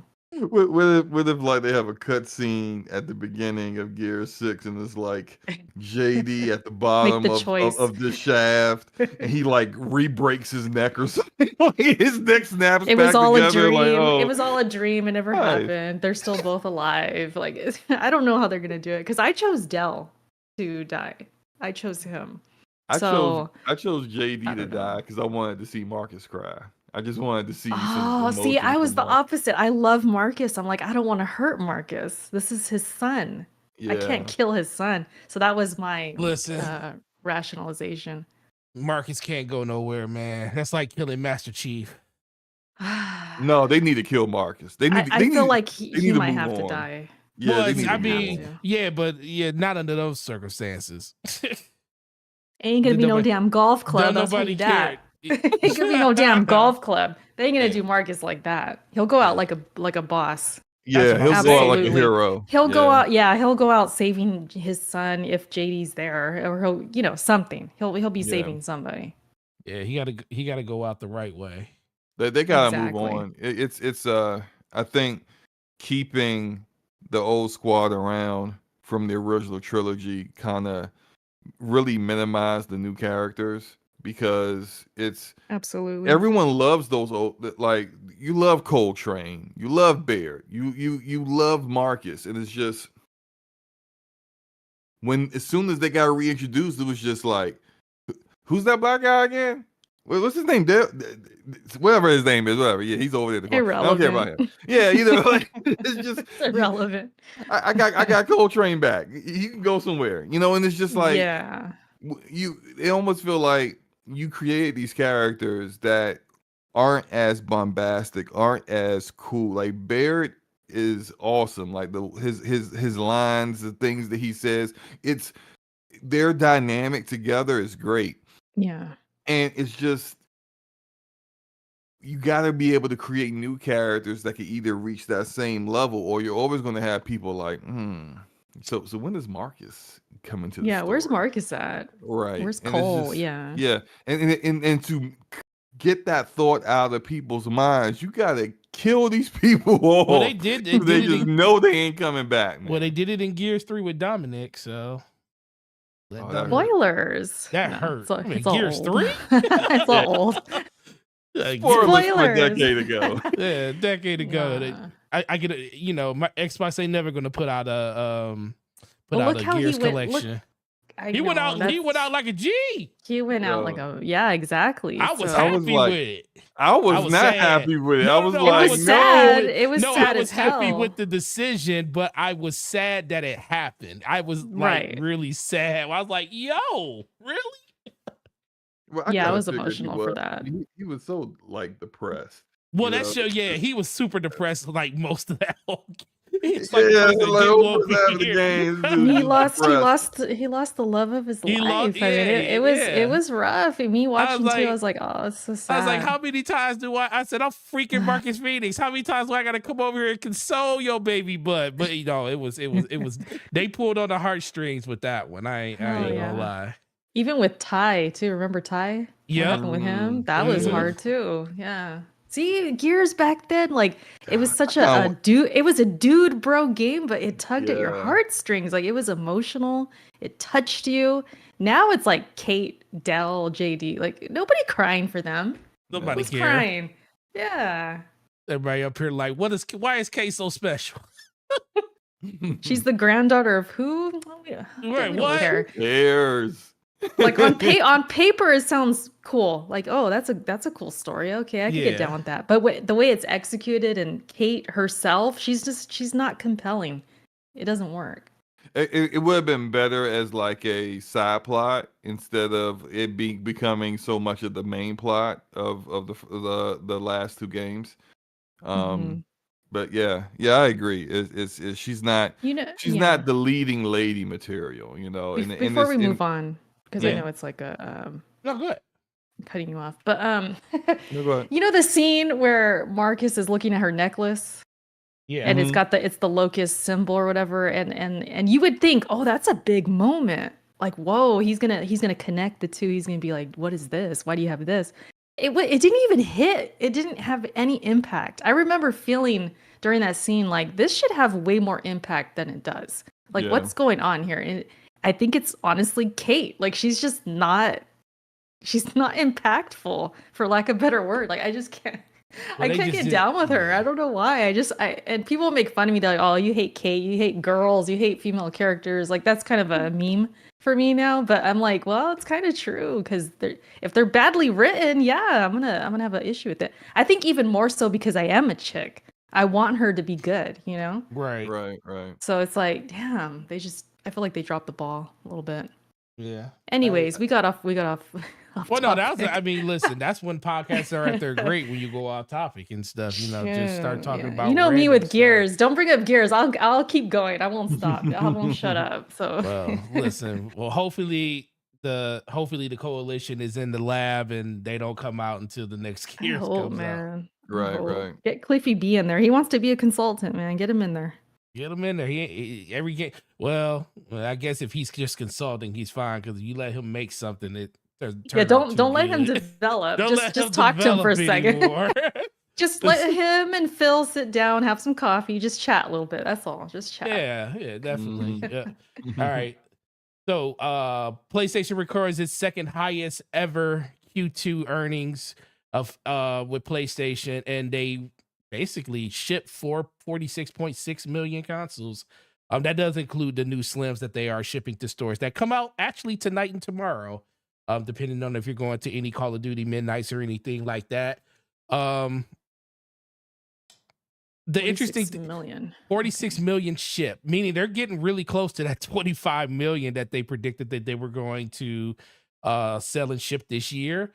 But the biggest question is, so, you know, it's a lot of stuff when you read through their earnings call, you know, the fact that this is their second highest quarter ever.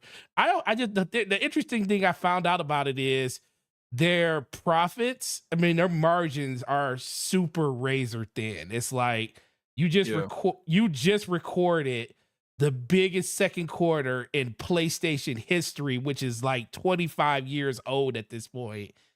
But your margin was like 5%. And it kind of just, and it's not like this gloom and doom, because I do think that's the main reason that live services are the thing that PlayStation definitely wants to try to hit on. Because to your point, Slow-Mo, these games, they ain't getting cheaper. And the amount of money that they're spending on them, plus the overhead they have on development and all the other other systems they have, 5% on a biggest revenue generator ever in a quarter is kind of ridiculous. What was your takeaway on just the investment call and everything going on with them around just systems being shipped and their financial situation? I think they're wanting more hardware out there, hoping that also would then turn into a bigger attach rate of games being sold on those consoles. And I think the attach rates aren't where they want them to be right now. Because if you're selling way more software, then you can kind of make up for hardware not necessarily you're selling a ton of hardware, right? You're even on pace to outsell like the PS4. That's great. But selling a PS5 where you may get like $14, $15 out of that sale isn't what you want. You want that $15 for the sale of the hardware, in addition to them spending $70 on Spider-Man 2, in addition to them spending whatever it costs for God of War Ragnarok right now, in addition to them buying Call of Duty. You want them buying a bunch of software. And I think if you can't get them to buy a bunch of software, and the software that you're making cost plus 200 million to make, and now development cycles used to be 3 to 4 years, and now they're like 5 to 6 years. 5 to 6 So years, yeah. so you're spending more money, and it's taking longer to get those games out. Right. How are you generating revenue in the meantime? It can't just be you're selling a bunch of hardware. You got to sell some software, and when you see that, and I think I'm gonna try to find the tweet that came out from I think came out from Matt Piscatella from MPD, where he talked about the highest generating games on PlayStation, and I think it was within a particular month, but they were like all live service games, and they were all, none of them were PlayStation first party or second party games. It was like Fortnite, a couple of Call of Duties. It was Minecraft was first, Fortnite was second, Call of Duty Modern Warfare was 3, and then I think Knife was Call of Duty Black Ops Cold War was 9, because it was the PlayStation free game last month. And so, like, that, what that really kind of shows is that they see these numbers, they see it more than we do. And what they're seeing is that we could be getting so much more out of this community. What we're getting from Fortnite, this is a free to play game. We don't get, like, for people installing it, we get nothing. And we get 8%, we get 30% of people spending money on V-Bucks to get emotes and skins, and that's good money coming in. But what if we could get that other 70%? And I'm not saying you buy Epic to own Fortnite, but you create your own Fortnite. And that's what the mentality that everyone has when it comes to this stuff. And so when it comes to the margins, those margins would be so much better if they are getting consistent high revenue from games on a consistent basis, instead of just, I'm pretty sure that they're ecstatic for the sales of Spider-Man 2. 5 million 5 million sales in 11 days. It's awesome. Did they actually announce 5 million? Yes. Today, I think, yeah, they did. Yeah. Oh, they did today. I like how, the interesting thing about that number, you're right, that is phenomenal. That's including bundles. But the point I'm trying to make is that 5 million sales is great right now, but what is Spider-Man 2 going to sell 6 months from now? And then what's it going to sell a year from now?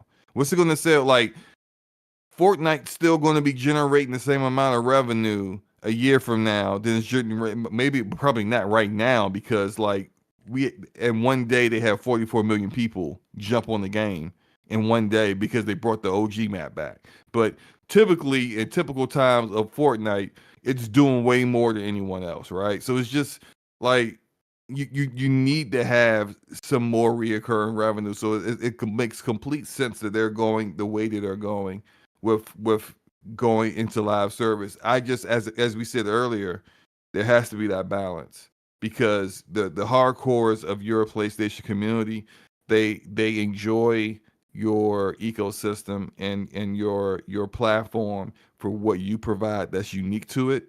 And what you provide right now that's unique to it that no one else can do on your level, unless you're like Rockstar, is those third-person perspective, narrative-driven games that or have a budget that's ridiculous, and you're leveraging Sony pictures to be able to help you do motion capture and performance capture like no one else.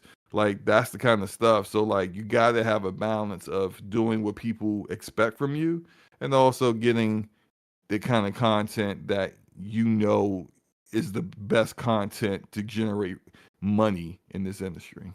Yeah, I love that 5 million number. It's a great number. But I like how this is how marketing works. I love it. You could say in 11 days, just like they said the 2.5 million was in 24 hours. Mhm. But if you read the fine print, that also includes bundles. And when did the bundle for the PlayStation come out, Slow-Mo? What was that? September 1st? I don't remember Yeah, September 1st. exactly. Came out the same day. Came out the same day as Star. Well, it came out the same day as the premium edition for Starfield. So September 1st.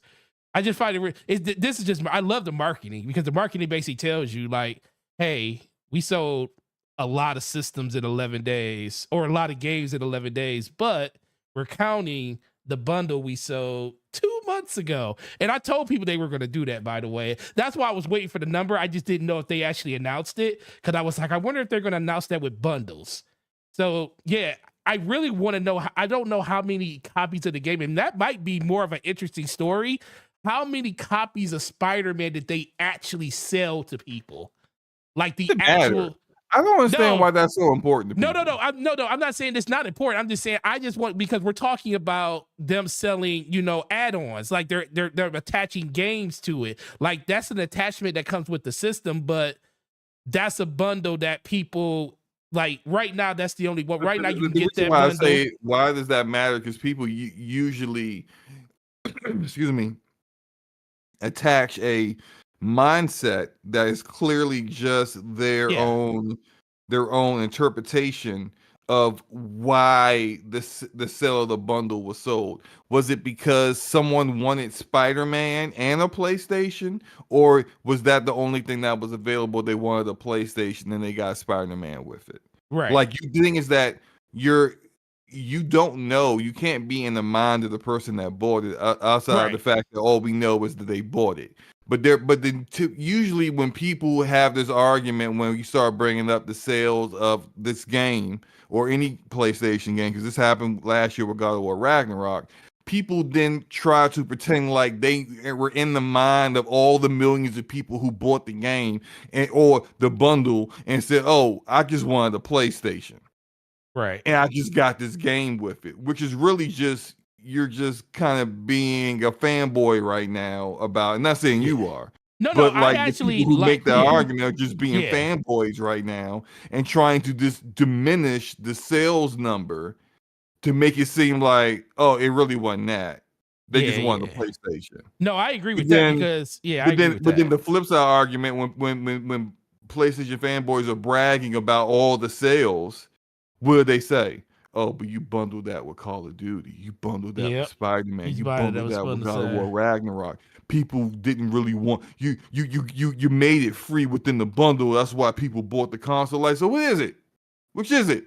Like, which one is it? Is it? Do they want the game? Do they want the platform? What do they want? It's crazy. Like people just can't keep the argument straight.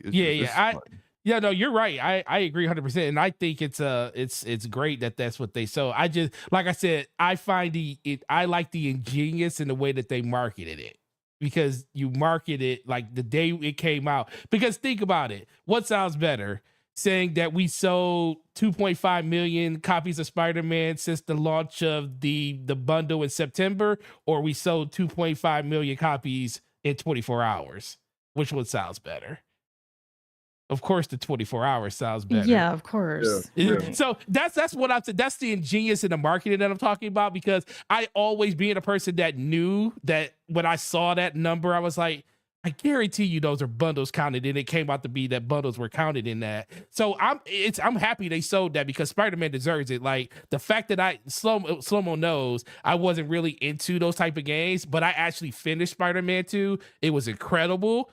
It was like one of the best games that I played this year. So I'm happy to see Insomnia. And then I'm happy they got their first 90 Metacritic game ever, which is amazing. But it was like, oh boy, PlayStation, you put that number out there. Well, you it's were the second. proud. They haven't. Insomniac had a Ratchet and Clank game, like, I think a couple of decades ago, maybe 15, 16 years ago. That had, was it the full assault or something? I think probably. Yeah, I can't remember which like one that. it was. Yeah, they had one, but it's been a very long. It's been a time. hot minute. Yeah, so yeah, it's good that they got it. It's really good for Insomniac. So What's up? So Miss Cuts, same question. Miss Cuts, you know, because you cut you are amazing, and we like the way that you know talk about this type of stuff. Tell us, Hey. you know, PlayStation ambassador. You probably play more on PC at this point now, but you know what is your thoughts on the direction and PlayStation when it comes to the financial side of the business and everything? I mean, I was gonna bring up the point about them having a little more extra revenue and that PS Plus. Remember they increased the price of that. I mean, that's got to help, right? All this Yeah. expense. I I mean, it mean, these seems like a games. lot of It some. better help I considering I would they know. gave hope you so, absolutely right? nothing Well, me and They've Slow done Mo nothing dropped with addition to off that. of it, yeah. so I Now dropped I off I that. still technically have PS Plus Premium because it had already like renewed but after that decision. So I mean before that Yeah. decision. So I So you have it just until made it through. April. Oh, Yeah, I have okay. it until April, but I did cancel it. And so after I April don't of know if we made it or 2024. not. My husband has it and I just game share. So I get it Mm. through him, but I don't know if he did the price increase or not. I don't Go know. look at But go. Yeah, definitely. Go ahead. that's him. No, but yeah, so that's a factor I kind of was thinking about as you guys were talking. And I know there's a lot of talk about Sony right now, like if they're in trouble and, with Jim Ryan leaving soon and then the games as a service kind of, getting delayed and things like that. And we talked about already, we said it multiple times, like there's got to be a balance there. There's going to have to be income coming in, or revenue, I should say, as these games are being made because there's so many years between them, right? When they come out, they're bangers. They make money, they do their thing. Spider-Man's doing great. But yeah, after a couple months, well, Spider-Man might be the exception, but other games after a few months, they may not sell as much as they, started with. So, I mean, I'm not a businesswoman. I don't work there. I don't know what's going on there, but I feel like Sony's fine. It's just these games are getting way more expensive. There's going to be way more years between them. I mean, look, I know this isn't Sony, but did you see about Mass Effect that the next one wouldn't be till like 2027 or 29 or Man, something? Yeah. that trailer was to sell a I'm jacket. like, I'm like, Yeah, why yes it even was. talk about it? It was an So advertisement. I What? have a Yeah, right. theory. I have a theory with BioWare, and I And where's believe if Dragon you Age anyways too? That's another one. It's like, mm, where's that at? So I yeah, mean, you can give your that thoughts on that too, but I mean, it just goes to show you like beyond even Sony, these games they're taking longer, they're costing more money.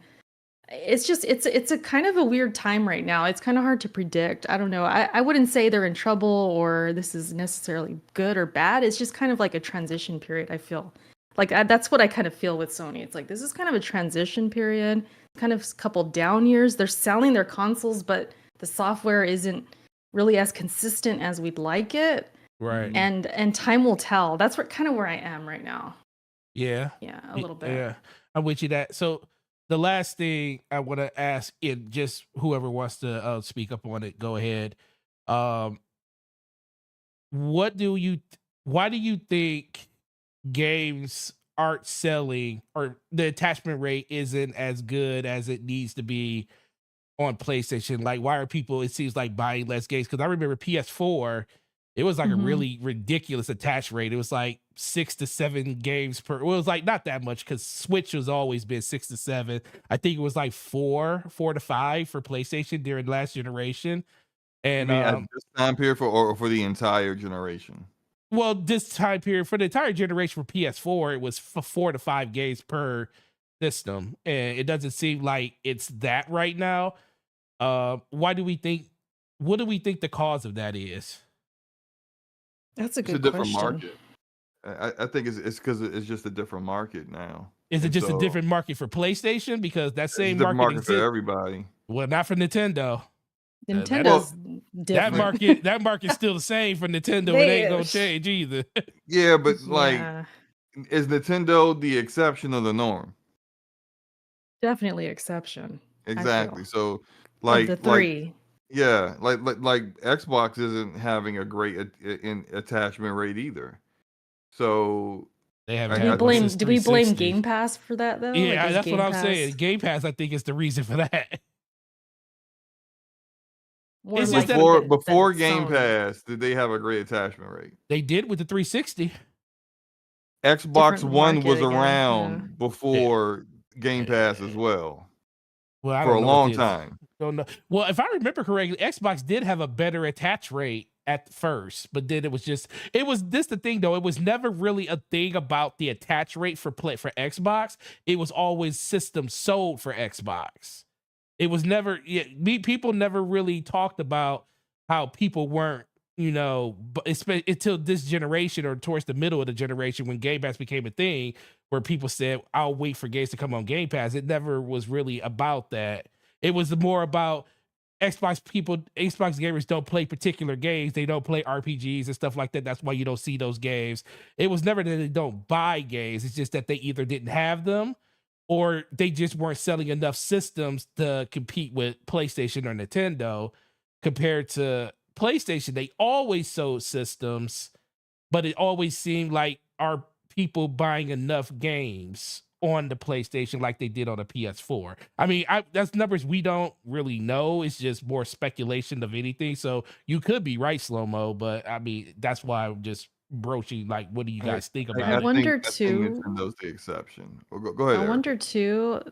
To me, whenever I think about like just the climate right now, we went through the pandemic, remember? And there was like a huge boom, people buying consoles, getting into gaming when they weren't before. Even in my Mhm. personal life, I was seeing personal friends that were like playing games again and they haven't played since they were a kid. They're like, oh, I'm bored. I'm going to get this console or whatever. So I wonder if more people were buying PS5s along with the other consoles, Xboxes, Switches, everything.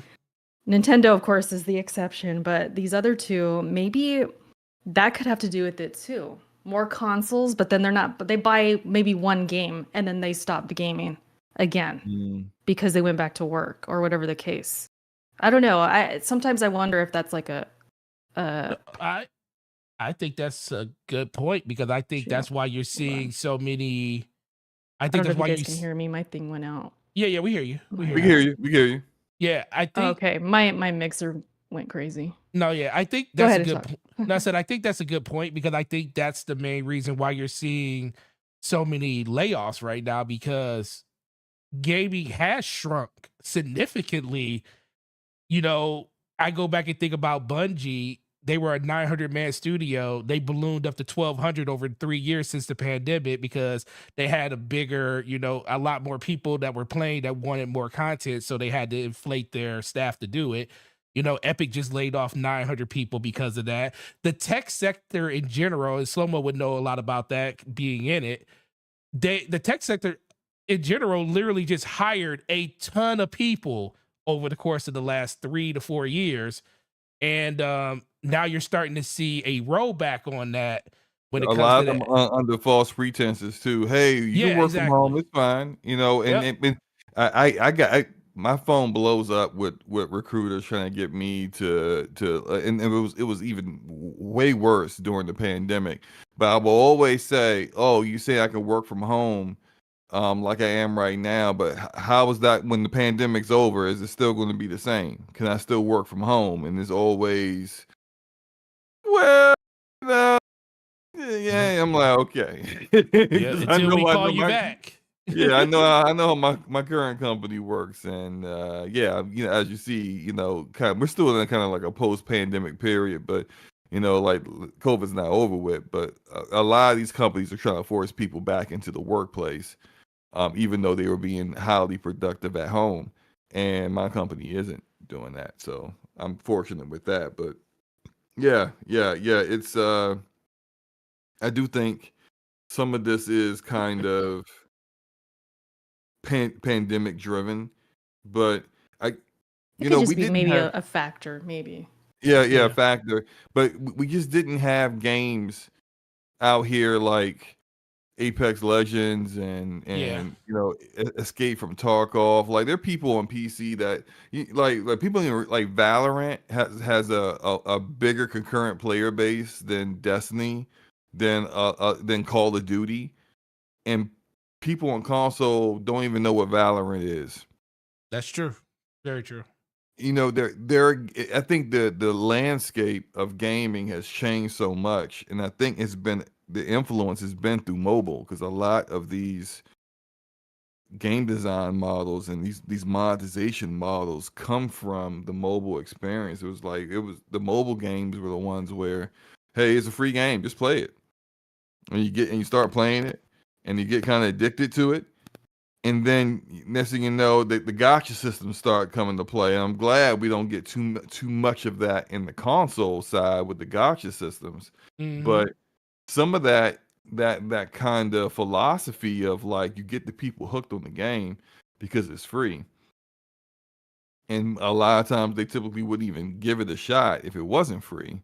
But then they realize it's a good game and they're really enjoying it. And then like, oh, you know what? Why not? You know, look, I didn't spend anything on this game. Why not spend $10 on a skin here or there? You know, support the devs, you know? And then the next thing you know is just, you know, here they are. They're BK Born. You know, shout out to BK Born out here. Aw, not BK. Don't do him like this. You know, he every match, you know, he got a different skin on. He's just like, hey, look at me. You know, like a guy that at one point said he would never play that game. I was just gonna say that. It's so funny because we were trying to convince him for weeks, months to play Fortnite. And he never wanted to. And then the moment he does, he never looked back. Like a drug addict. Never looked back. Yeah. Does my mic sound okay, by the way? Like there's no fuzziness. You're good. Okay. Yeah. Because I hear fuzziness. I think my Go XLR is like on its last legs. Like it completely went out as I was talking to you guys. And then now it's back and I hear fuzz. I'm like, it's barely hanging on. This thing's barely hanging on. Yeah, you go ahead and get yourself that Rodecaster Pro Dual. I think that's what I'm gonna have to do. I'm actually looking at Avermedia. I'm actually looking at Avermedia one that I saw that. I might get that one too. 310, I think. Yeah, I want to check that out because Go XLR is dead. I mean, I don't know if you guys knew that. They're not even updating it anymore. Nope. Yeah, I heard. Yeah, so it's falling apart for me. Your boy Epos Vox did a video on that. The Avermedia one. No, on the road. He said that he's gonna get 4 of those things for each of his stations. Oh wow! I'm telling you, go watch it, man. That's what I got, man. I'm telling you, go ahead and get it. It's worth it. How much is it? The one that he got 400, I think. Yeah, I'm good. For the duel, it's worth it though. I ain't spending that much, man. Yeah, you can sound like me, Slow-Mo. You sound better than me anyway, so it doesn't really matter. There you go. Oh, shut up. Whatever. All right. Speaking of which, we have new Steam Decks or refreshes of Steam Decks coming out next month. They're the OLED variety of it. You know, one with a 512, one with more space than that, comes with a limited case. But the bigger thing is they are in production and working on a Steam Deck 2. Look, it's about to turn into a hand war.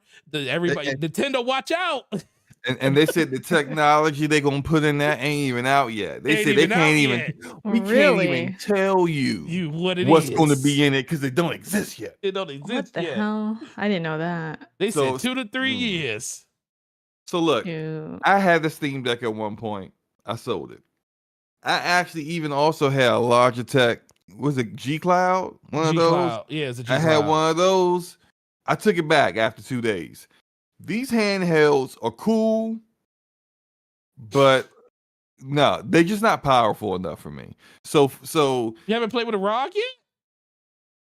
Yeah, no. Look, battery life on that thing is the worst out of all of them, and it's got design issues, and there's like defect. No. You can keep the ROG Ally. It's not Ally to me being that much and having all them design problems. The Legion Go just came out. I heard that's pretty cool and all. Look, I'm gonna wait till this Steam Deck 2 come out. Until then, I ain't touching a handheld. I'm not touching none of them. I'm gonna wait till the Steam Deck 2 come out. I ain't getting this OLED, which is like a little marginal performance increase. And I appreciate. I will give this Valve credit for this. They listened to the constructive criticism of the original Steam Deck and they made changes, and those are awesome. Like they're even doing now. They're selling for the original Steam Deck. They're now selling that for as long as supplies are still available for what the base price of the base Steam Deck was. That's something that you just don't really see, that we never actually see, like especially in the handheld arena with Nintendo. Like when that new Switch comes out, like that thing's probably gonna be like $400, and they're still gonna be selling the original Steam Deck, outdated, obsolete, You mean trash the hardware original and all for the Switch? same price as always been. Yeah, the original Like Switch. 600 or Yeah, whatever it's it gonna be is. the same freak. That's the Switch is still gonna be $300 because they don't care. But it's cool that Valve has like, no, we'll sell you the old thing, top of the line thing for the price that we had the lowest model for, and then here are our much bigger storage options with an OLED screen and all this other like I really quality of life improvements. So like, look, if you were the kind of person I think that skipped on the Steam Deck, but you're kind of like interested in it now, go ahead and get you a Steam Deck OLED. I think that would be, a pretty good purchase for you. But for me, I will wait the 2 or 3 years and see what Steam Deck 2 is working with. It'll be interesting to see. I actually have a Steam Deck, and recently I was thinking of selling it actually because I don't Ooh. really use it. You know why? I started playing games on my laptop because I have ain't like a that game. I ain't it have a gaming beautiful? laptop now. Yeah, I know, bigger and screen, play on your couch. part of it too is like because I'm a mom and my kid, he's getting older now, he's walking, he's more hands-on active. When he was a newborn, I was on the Steam Deck like crazy because he would just be sleeping, I'd be feeding him whatever, and I would just be on the Steam Deck. Now I can't really game like that around him, so I think that's part of it too. So when I get my chances, I just get on my laptop or I'll like take it with me somewhere and then I game on there. I haven't touched my Steam Deck in months. So it's kind of crazy. I don't know if I would get the Steam Deck 2 once it's out, but I want to see it. I want to see what this technology is. It doesn't even exist yet. I want to see what's in there, see what's going on. Maybe I'll sell this one and then get that one. If they We'll could give see. us, if they could give us a ROG Ally with better battery life when it comes to the Steam Deck 2 and the same performance, if not better, then because Mhm. that's the one thing. And my brother has a Ally, and when that thing is plugged into the wall and you're getting every bit of the wattage that thing could put out, the thing might as well be a high-end laptop. It's pretty good, but Hmm. that battery life is atrocious. And it's like if you're going to be tethered to the wall, I'd rather be tethered with my laptop because wait, I came to that Mhm. realization a long time ago.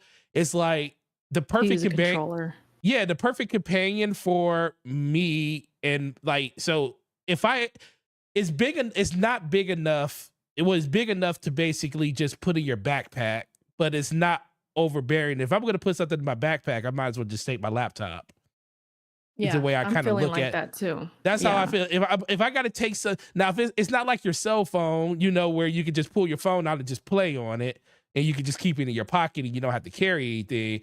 But yeah, that's not a small system, either one of them. So it's like, even when I take that's why I don't even really take my Switch out the house that much anymore. It's like, man, if I really want to play games on something and I gotta like take a backpack or something with me, just gonna take my laptop because I can play It's like you everything on might as that. well, yeah, throw a controller in there. And then me too, with the laptop, it's like, well, I could use it for content at the same time. Exactly. Like, because I'm always thinking content, oh, I could record this boss fight or whatever I'm playing, and then, I'm good. The Steam Deck I can't really do that Yeah, on the that's go, Yeah, recording and stuff. I was in the doctor's office waiting for my daughter was getting her checkup, but I was just sitting there on my laptop and I was playing Starfield, and that's where Sarah got buckled in the back of her head on that where she got hit in the back of her head on that tweet I put out where she got knocked the heck out in the cutscene. And I was like, that happened on my laptop, and it was pretty cool.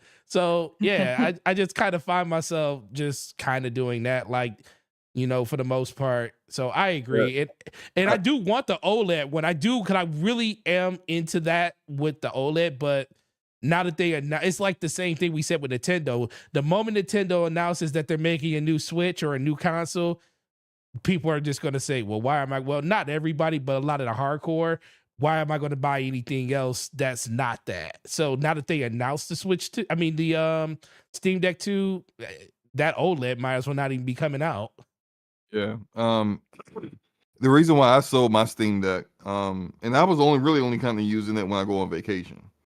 So, and it was like the first time I went on vacation with it, it was cool. You know, I was able to connect to xCloud on it, and I was able to connect the PS Remote Play and stuff like that, and as well as play my Steam games natively on it. And I was dabbling with some emulation too. It was fine, but once I sold it because I wanted to build my new PC. So I sold it because it was collecting dust, as they say, collecting dust. It wasn't really collecting dust in my house because my house ain't dirty, okay?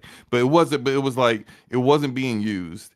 And I sold it so I could it could finance my new CPU.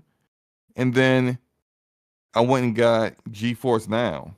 And ever since then, I haven't looked back. I have not regretted it one bit. I don't need a handheld right now because GeForce Now is it for me. I can play GeForce Now on my phone. I can play it on any laptop, not a gaming laptop, a piece of trash old laptop. I can play GeForce Now on, and I got a 4080 in the cloud on standby, and the games look great and perform great.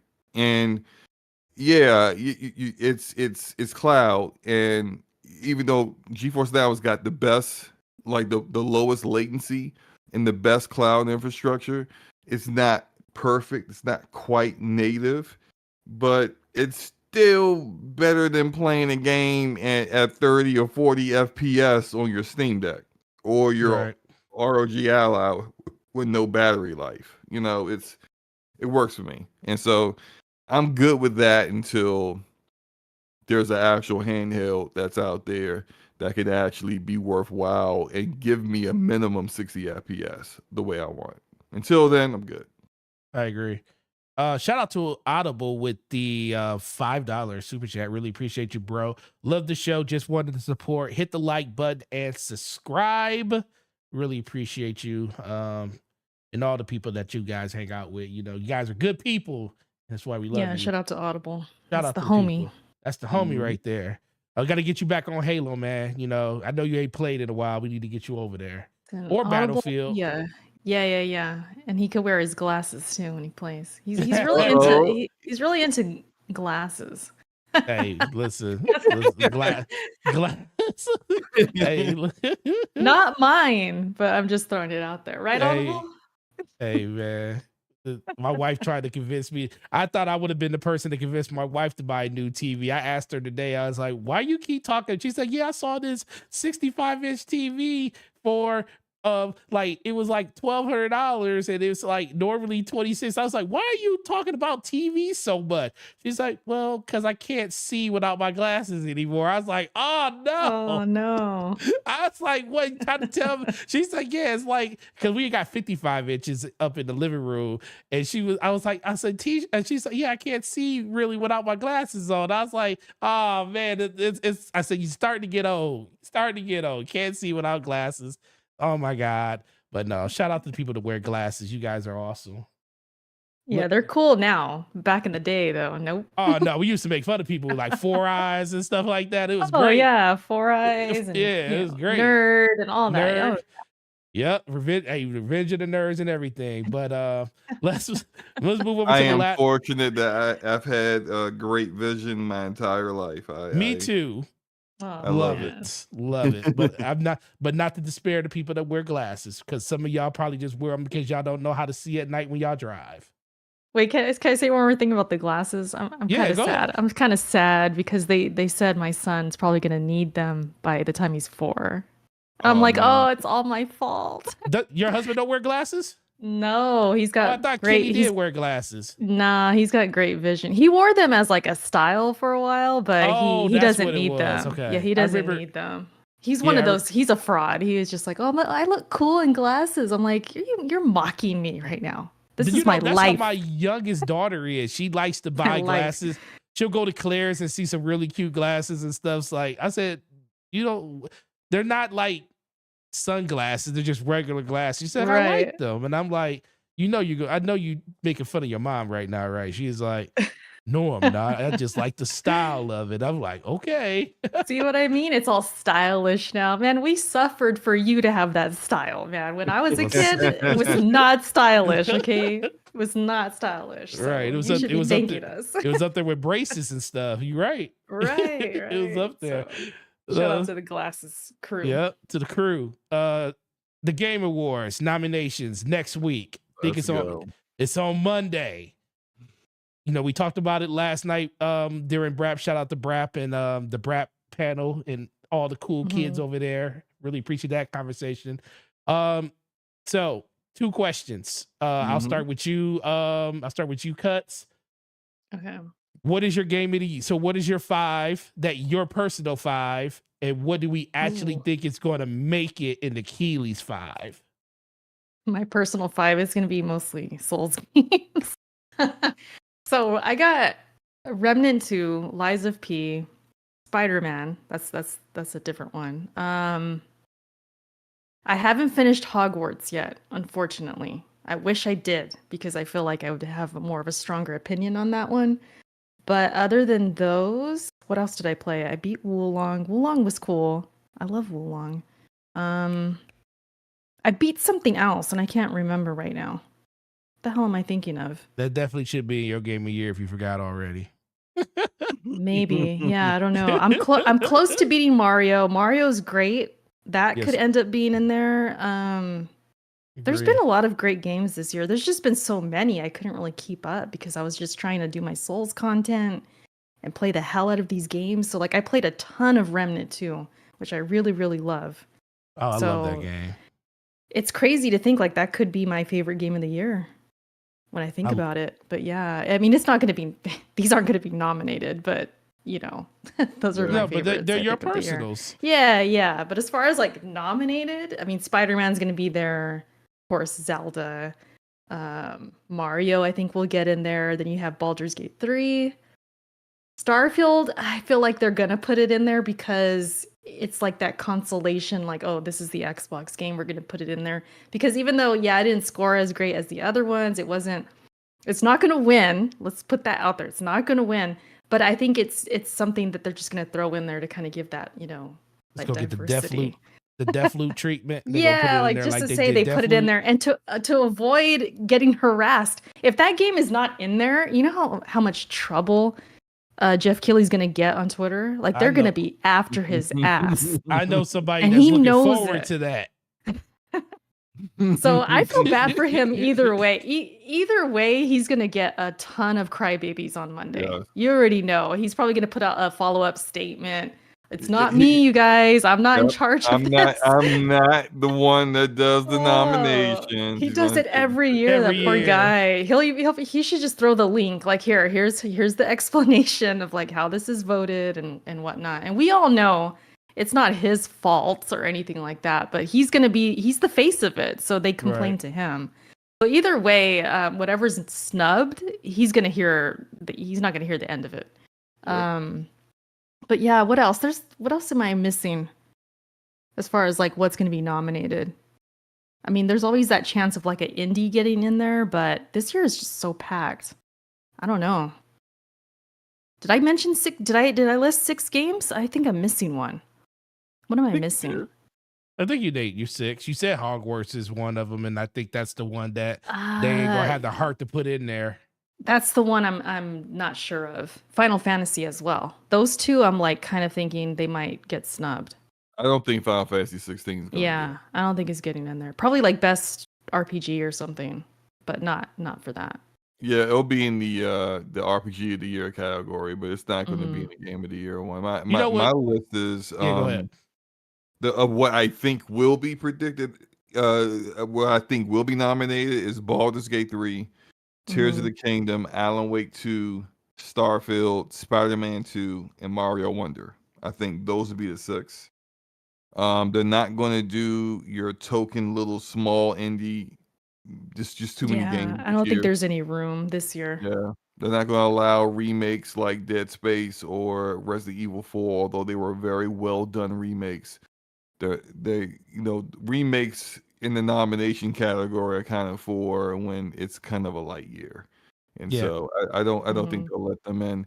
But I think that'll be the 6, and I think the only ones that have a legit shot out of that 6 of winning is Tears of the Kingdom and Baldur's Gate 3. I don't think anyone else has a legit chance of winning. But my personal games of the year were Spider-Man 2, Hogwarts Legacy, Showgunners, which I'll keep shouting out Showgunners because no I one gotta knows what check the that. heck I that gotta game check is. that game out. Yeah, it's if you've ever liked the XCOM game, you will love that game. It's so good. Okay. And Remnant 2, because Remnant 2 was freaking awesome, and I It's think so it's good. I hope it wins something, I do any too. award or just something. It Anything, deserves yeah, something. Yeah. yeah. I just wanted to win something because it was that good of a game, and what I really appreciate about Gunfire Games is that everything that Remnant 1 was, they improved upon it in Remnant Exactly. 2. It Literally sold everything. more. It did more. So I'm hoping that'll Yeah, kind of push it right. to get nominated. But yeah, it's gonna be Yeah. drama Definitely. either way. It's gonna be some drama Right, on Uh, that right. day for sure. right. Well, games I think that's gonna make it. Baldur's Gate's gonna make it. Spider-Man's gonna make it. I do think Starfield's gonna make it just because it's the same. I just don't think that I don't think they want that. They don't want that smoke like that. They don't want that. Maybe they do, but I don't think it was the best game that came out this year, but I think it wasn't 5 games that were better, that were of the quality of the type of game that could be in that conversation. So I think it's going to be in that top 5 to 6. I do think that you are going to get an indie, and I do think Sea of Stars might be the game that could actually get in there if they actually didn't consider Baldur's Gate the indie game for this one. Hmm. I do think that could There's no happen. way I keep hearing Sea of about that Stars gets game. in that Baldur's Gate 3. No. I It's say Baldur's Gate's going to get in. I said it mostly just comes down to if they want to look at Baldur's Gate as the as an indie. indie. I Oh, mean, and it is then though. stop I there. mean, You know. if it is like they say that's the indie, then yeah, Sea of Stars not getting in. But if they just consider that a AAA game that's going to Mhm. get in there, then I think then something like Sea of Stars will make it in there. But I also think that I said Spider-Man. Like I said, I'm just on Hogwarts needs to be there.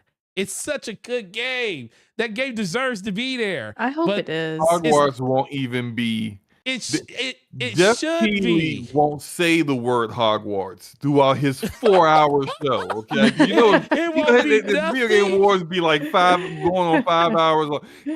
He won't even say the word. No one will even say the words Hogwarts because Someone's he gonna didn't yell it from have the it. crowd, and he's gonna be like, Yeah, "Okay, that's let's it. go.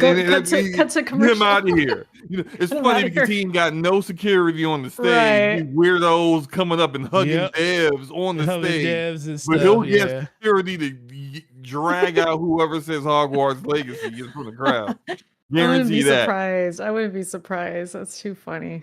Yeah, Yeah. that game's not going to get a single nomination. It deserves to be a part of the RPG category.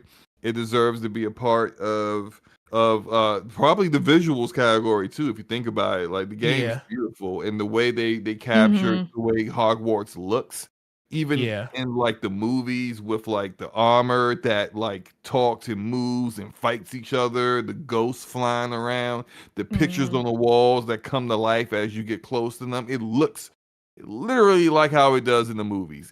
They really captured the Harry Potter universe, and none of that matters. He said none of that matters. It's And that- wild because of yeah, because of controversy. politics Yeah. stuff. Yeah. And I Jeff hate just that, man. I hate when that gets in the way of like let's just talk about games, like judge yeah. it as a game. But Now, it's Yep. like they just now that refuse. stuff They has to can't do do with it. now that Yeah. stuff has to do Sucks. with how good the game is, and it's not Right. going to matter because and Jeff just strikes me as the kind of dude that's just be like, He caves. He yeah, caves. I'm not upset and losing sponsors over this. So Right. Yeah. yeah. Yeah, I think that's it. But then I think, you know, my overall game of the year for me, Spider-Man, and like it's just between Spider-Man and Remnant is those are my two. I there's nothing else that even came like the experience of playing, and mostly probably the experience of playing that with Slow-Mo and Luca, and just playing that with Oh my yeah, you friends. guys did that. We did it Yeah. all together, so that just made it even more of a memorable thing for me. So I just felt it was my first time playing any type of, first Souls with guns and stuff, and it was just cool. I can't wait for the DLC in a couple This basically week next coming out. this week, and we gonna be Mhm. in there, man. Can't wait. Yep. But yeah, so that's like if I had to say just enjoyment level, man, Remnant, that's So I fun. agree. It's so good. It's surprisingly good. And I knew Spider-Man was gonna be good. I didn't know Remnant was gonna be that good. It made me almost question why I didn't play the first one. So I think I that's wonder where if it would be hard to go back. Like if you haven't played the first one, if it would be hard for you to go Slow-Mo back can to answer that that one. for you. He did it. He went Yeah. back and played the first one. Yeah. You didn't play one of the my first one buddies. first? No, I did. I played the first Oh, one. so he played it already then, Forte. He Yeah, Oh, played you're it. talking about just like if you never played it and go Yeah, I'm play it. wondering if you just played the second and then went to play the first for the first time. Oh no, how I it heard would, it was how I it heard would it was be. pretty rough. It Well, might I feel a mean, little rough, maybe. it was, but it wasn't that bad. There were some things that actually that were like, oh, I kind of feel like they. Well, like one of the most annoying things was out of combat having the whole like stamina thing still being in effect as if you were in combat. That was annoying. But it wasn't that bad, and the weapons and the gear were still very powerful once you, especially because the one thing I would say actually one thing I would say I liked better from Remnant 1 than Remnant 2 was your gear. If you put combinations together, you got perks for it. And Right. you didn't get that in Remnant 2 anymore because it was more about your class. It's the Uh, classes. yeah, which we look like that's more of a subjective thing. Maybe most people prefer the classes than the armor, but I remember like having some armor that just was like really made my build really really powerful. But flip side of that is that there was no transmog system, and some of the best armors in Remnant 1 are just butt ugly. Like it's Yeah. just like hideous. Like that one bug looking armor that gives you Yeah. like flat, like if you wore all three of those that ugly bug looking parts, you got like an additional like 30% flat damage, just straight across the board, 30% damage, no questions asked. It's just like how can I pass that up? I might as well just look like this ugly bug real quick. And it's just it's good that in 2 that you didn't have that, but I originally played through 2 with Luca like a year and a half ago or so. And then You as mean I was one? playing through Remnant 2, one of my buddies was like, "Oh, I want to play Remnant 2, but then I want to play Remnant 1 first." And so I was like, "All right, I'll play it with you." So I was literally playing with my friend in Remnant 1 as I was also playing with Luca and Forte in Remnant 2. And so I was actually seeing both sides of like seeing the improvements almost in real time. Because like earlier in the day, I'm playing Remnant 1 with my friend, then later that evening, I'm playing Remnant 2 and just seeing the improvements so easily. So yeah, I mean, but it was still playable. It was still playable. It was fine. So Erica, what was your most what's up? challenging what was your most challenging fight in Remnant 2? Oh shoot. The last boss, definitely. Good grief, Man, yeah. that thing was Yeah. epilepsy on steroids. It was insane, especially the second phase. Like the first phase, I was like, I got this, no problem. I figured it out. But the second phase was like, That's oh my switching gosh, what the dimensions, hell is bro. going on? Yeah, and then you had to anticipate his move because it would like switch over, and then he Mhm. would continue the move, and then it would like have this delay to it. That boss was rough, and I did it solo, so like I was just like, what is this? But it was a cool boss. Like the design, everything was cool about it. It's Oh. just Did you turn the music off? no. So you actually played with the music during that? Yeah, why? What was we up with- turned the music off. We got to the point where we was getting super frustrated. We was looking at videos and everybody was like, turn the sound off. And like as soon as we turned the sound off, that's when we noticed the sound cue that you got whenever he was getting ready to do and he would do the swipe. And You know, I then Yeah, heard about it would that. be I like a heard about that. chime. It would be Yeah, like a there's a chime, and chime. then he There's a would sound. swing. And when you hear the Yeah. chime, that's when you're supposed to dodge and get those iframes. So you could hear it you could probably hear it better. Yeah, because Yeah. I could hear it, but I was listening to the music listen, too. the music, that soundtrack in that boss fight, every time I So went in there, I good. was like, oh my God, this like orchestra of greatness going on here. And then when we was like, we gotta turn the sound off because they say turn the and we turned the sound off, and instantly, as soon as we turned the sound off, I was like, oh, You this could is hear way things and better. stuff. Yeah. Yeah. How long did it take you everything. guys, you think? How long did it take you to beat him? We struggled to We had to beat them 3 times because we were Oh, doing that's right. each other's game. So the first time was in Luca's game, and because Luca's power level was the lowest of the 3, he was Mhm. only at like He was like like level 18, 19 or yeah, something. no, it Oh, was lower wow. than that. It was like 17. So 17?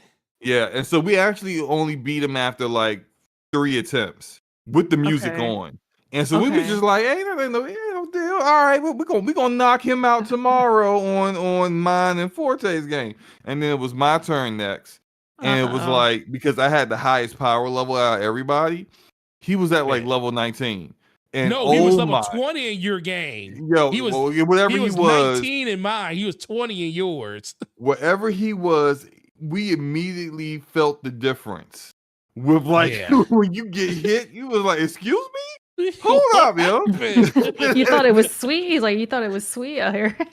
Man, man. we was getting mad, we was getting frustrated. We was just like, all right, yo, let's take a break for let's get our head together. But real quick, shout out to Arrivals for gifting 5 memberships Yeah, that's out awesome. here. Appreciate you, Arrivals. You a good dude, bro. Appreciate Yeah, you, sir. appreciate you, bro. FTW got one, True Sarah got one, Black Card got the other, Neil S got one, and Joey the Phantom Kraken got the other one. So And we appreciate also you, had bro. a super chat. Did you miss a No, audible I super got chat? I got audible super chat. He I got didn't. it. Yeah, Yeah. he Okay, did all right. it. Wanna We make just sure. didn't Cool, get cool. Erodimus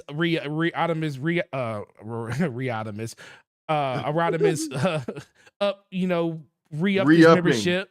Yeah, Yeah. re-upped his membership to the 10%. Shout out to you too, bro. Appreciate that. Nice. Along with the 5 gifted to us, so I appreciate that. Yeah, that was a rough fight. I ain't gonna lie.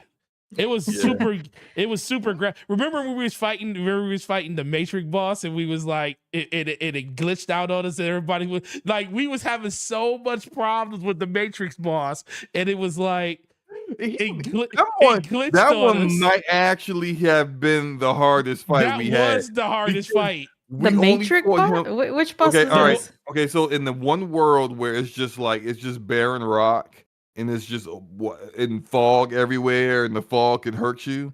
You know Uh-huh. that world. So Uh-huh. there's a optional dungeon there, and there's this boss, and he's just like he's kind of like you're in this like little circular arena where you can fall off, and he just like the floor keeps Oh. shifting, and he'll I know like which one you're talking about. tentacles. Yeah. I know which one you're Yeah. talking about. that fight was so ridiculous. So like we fighting this guy for forever. And we're just getting bodied for like over an hour. And we're just like, yo, what the heck? Finally, this dude glitched. And it was so funny because I was like, hey, what's going on? Then he stopped moving. And Luca was like, slow. Kill him. Kill him. Just shoot him. Just shoot him. And so we did not move. We just stayed right where we were and we shot him. He had glitched into the wall or something. And so he kept spamming the same move, but it wasn't hitting us. And Forte was already dead. So it was just I me was and already Luca. dead. So we he was already down to like his last 25%. But every time he would get down to his last 25%, he would get cheap as hell. He would just be like he would start like randomly switching between his attacks and they would be in no particular order, so there was no way to kind of like anticipate what the next attack was going to be because he would just switch it up out of nowhere and you'd be like, what the freak, that wasn't supposed to be next, and then you're dead. And so You're dead. we lucked out on that one. I actually think that might have been our hardest fight. It was optional. Yeah, it's different with co-op. Like you're gonna have like different experiences with that. Yeah, we actually went back just to play that fight under, I forget, I think it was under Luca's game, just to say that we actually beat it the right way, because we didn't, because we felt we felt like we cheated the game on that one optional, and we kept saying like, well, do we really have to fight this boss? Because it is an optional boss, and then we was like, yeah, but we did cheat this boss because the boss did glitch out on us. But then that's when we realized, when we went back to go fight him, after our hit was clear, that you could run around the arena in a circle. You didn't even have to keep, because we kept falling and trying to jump over his little laser thing, and you just had to And we were run trying from to it. shoot him at the same Right, time. It right. was just like, nah, forget that. Just run until the whole sequence is over. Erica, did you ever play the DLC from Remnant 1? I did I? I might have missed it. I think I missed it Okay, because and didn't I'm play it. actually really excited for this DLC because I think it's going to be super hard. I think it's going to be like way harder than the actual game was, because if it's anything like the previous DLC Like the first for game. yeah, for the first game, me and Luca was playing that, and so we beat the first game, and then we was like, hey, all right, because game had already been out, and I think we got Remnant 1 on sale for like everything plus the DLC for a pretty cheap price. So she was like, yeah, I want to try these DLCs out. I was like, all right, bet. So we playing the DLC. Everything's fine for a while. We're out in some farmland area, just killing enemies, just all normal. Then we got hit with this portal, and it took us into this different dimension. And it was what they did to us. It wasn't right. Yo, you can't scale enemies up like that. Oh man. The Well, I'm gonna find enemies out. were I'm so gonna find much out pretty harder. soon. You're gonna be Yeah. jealous of me. I'm actually downloading it right now. The DLC. I Oh, got a little bit early. A little okay. bit. So Yeah, I'm let's gonna do it. see what's up. It's on Cool. PC, so we'll see. Yeah. You mean the Yeah. Remnant 1 DLC No, or the no. the Remnant 2? 2. Well, Mhm. that doesn't come out until Yeah, but you can I download it know, now. but You can I download it got now. okay. it. Okay. Yeah, Wait, I got it. you got the review copy? I got it early, yeah. Oh, so you can Oh. play it early. Okay, all right. Yeah, I got it downloading right now. Oh my God. So I'm Yeah. excited. Hold up. Yeah. Yeah. I might be able to do that too, because I didn't buy Remnant 2. Somebody gave me a review copy of that.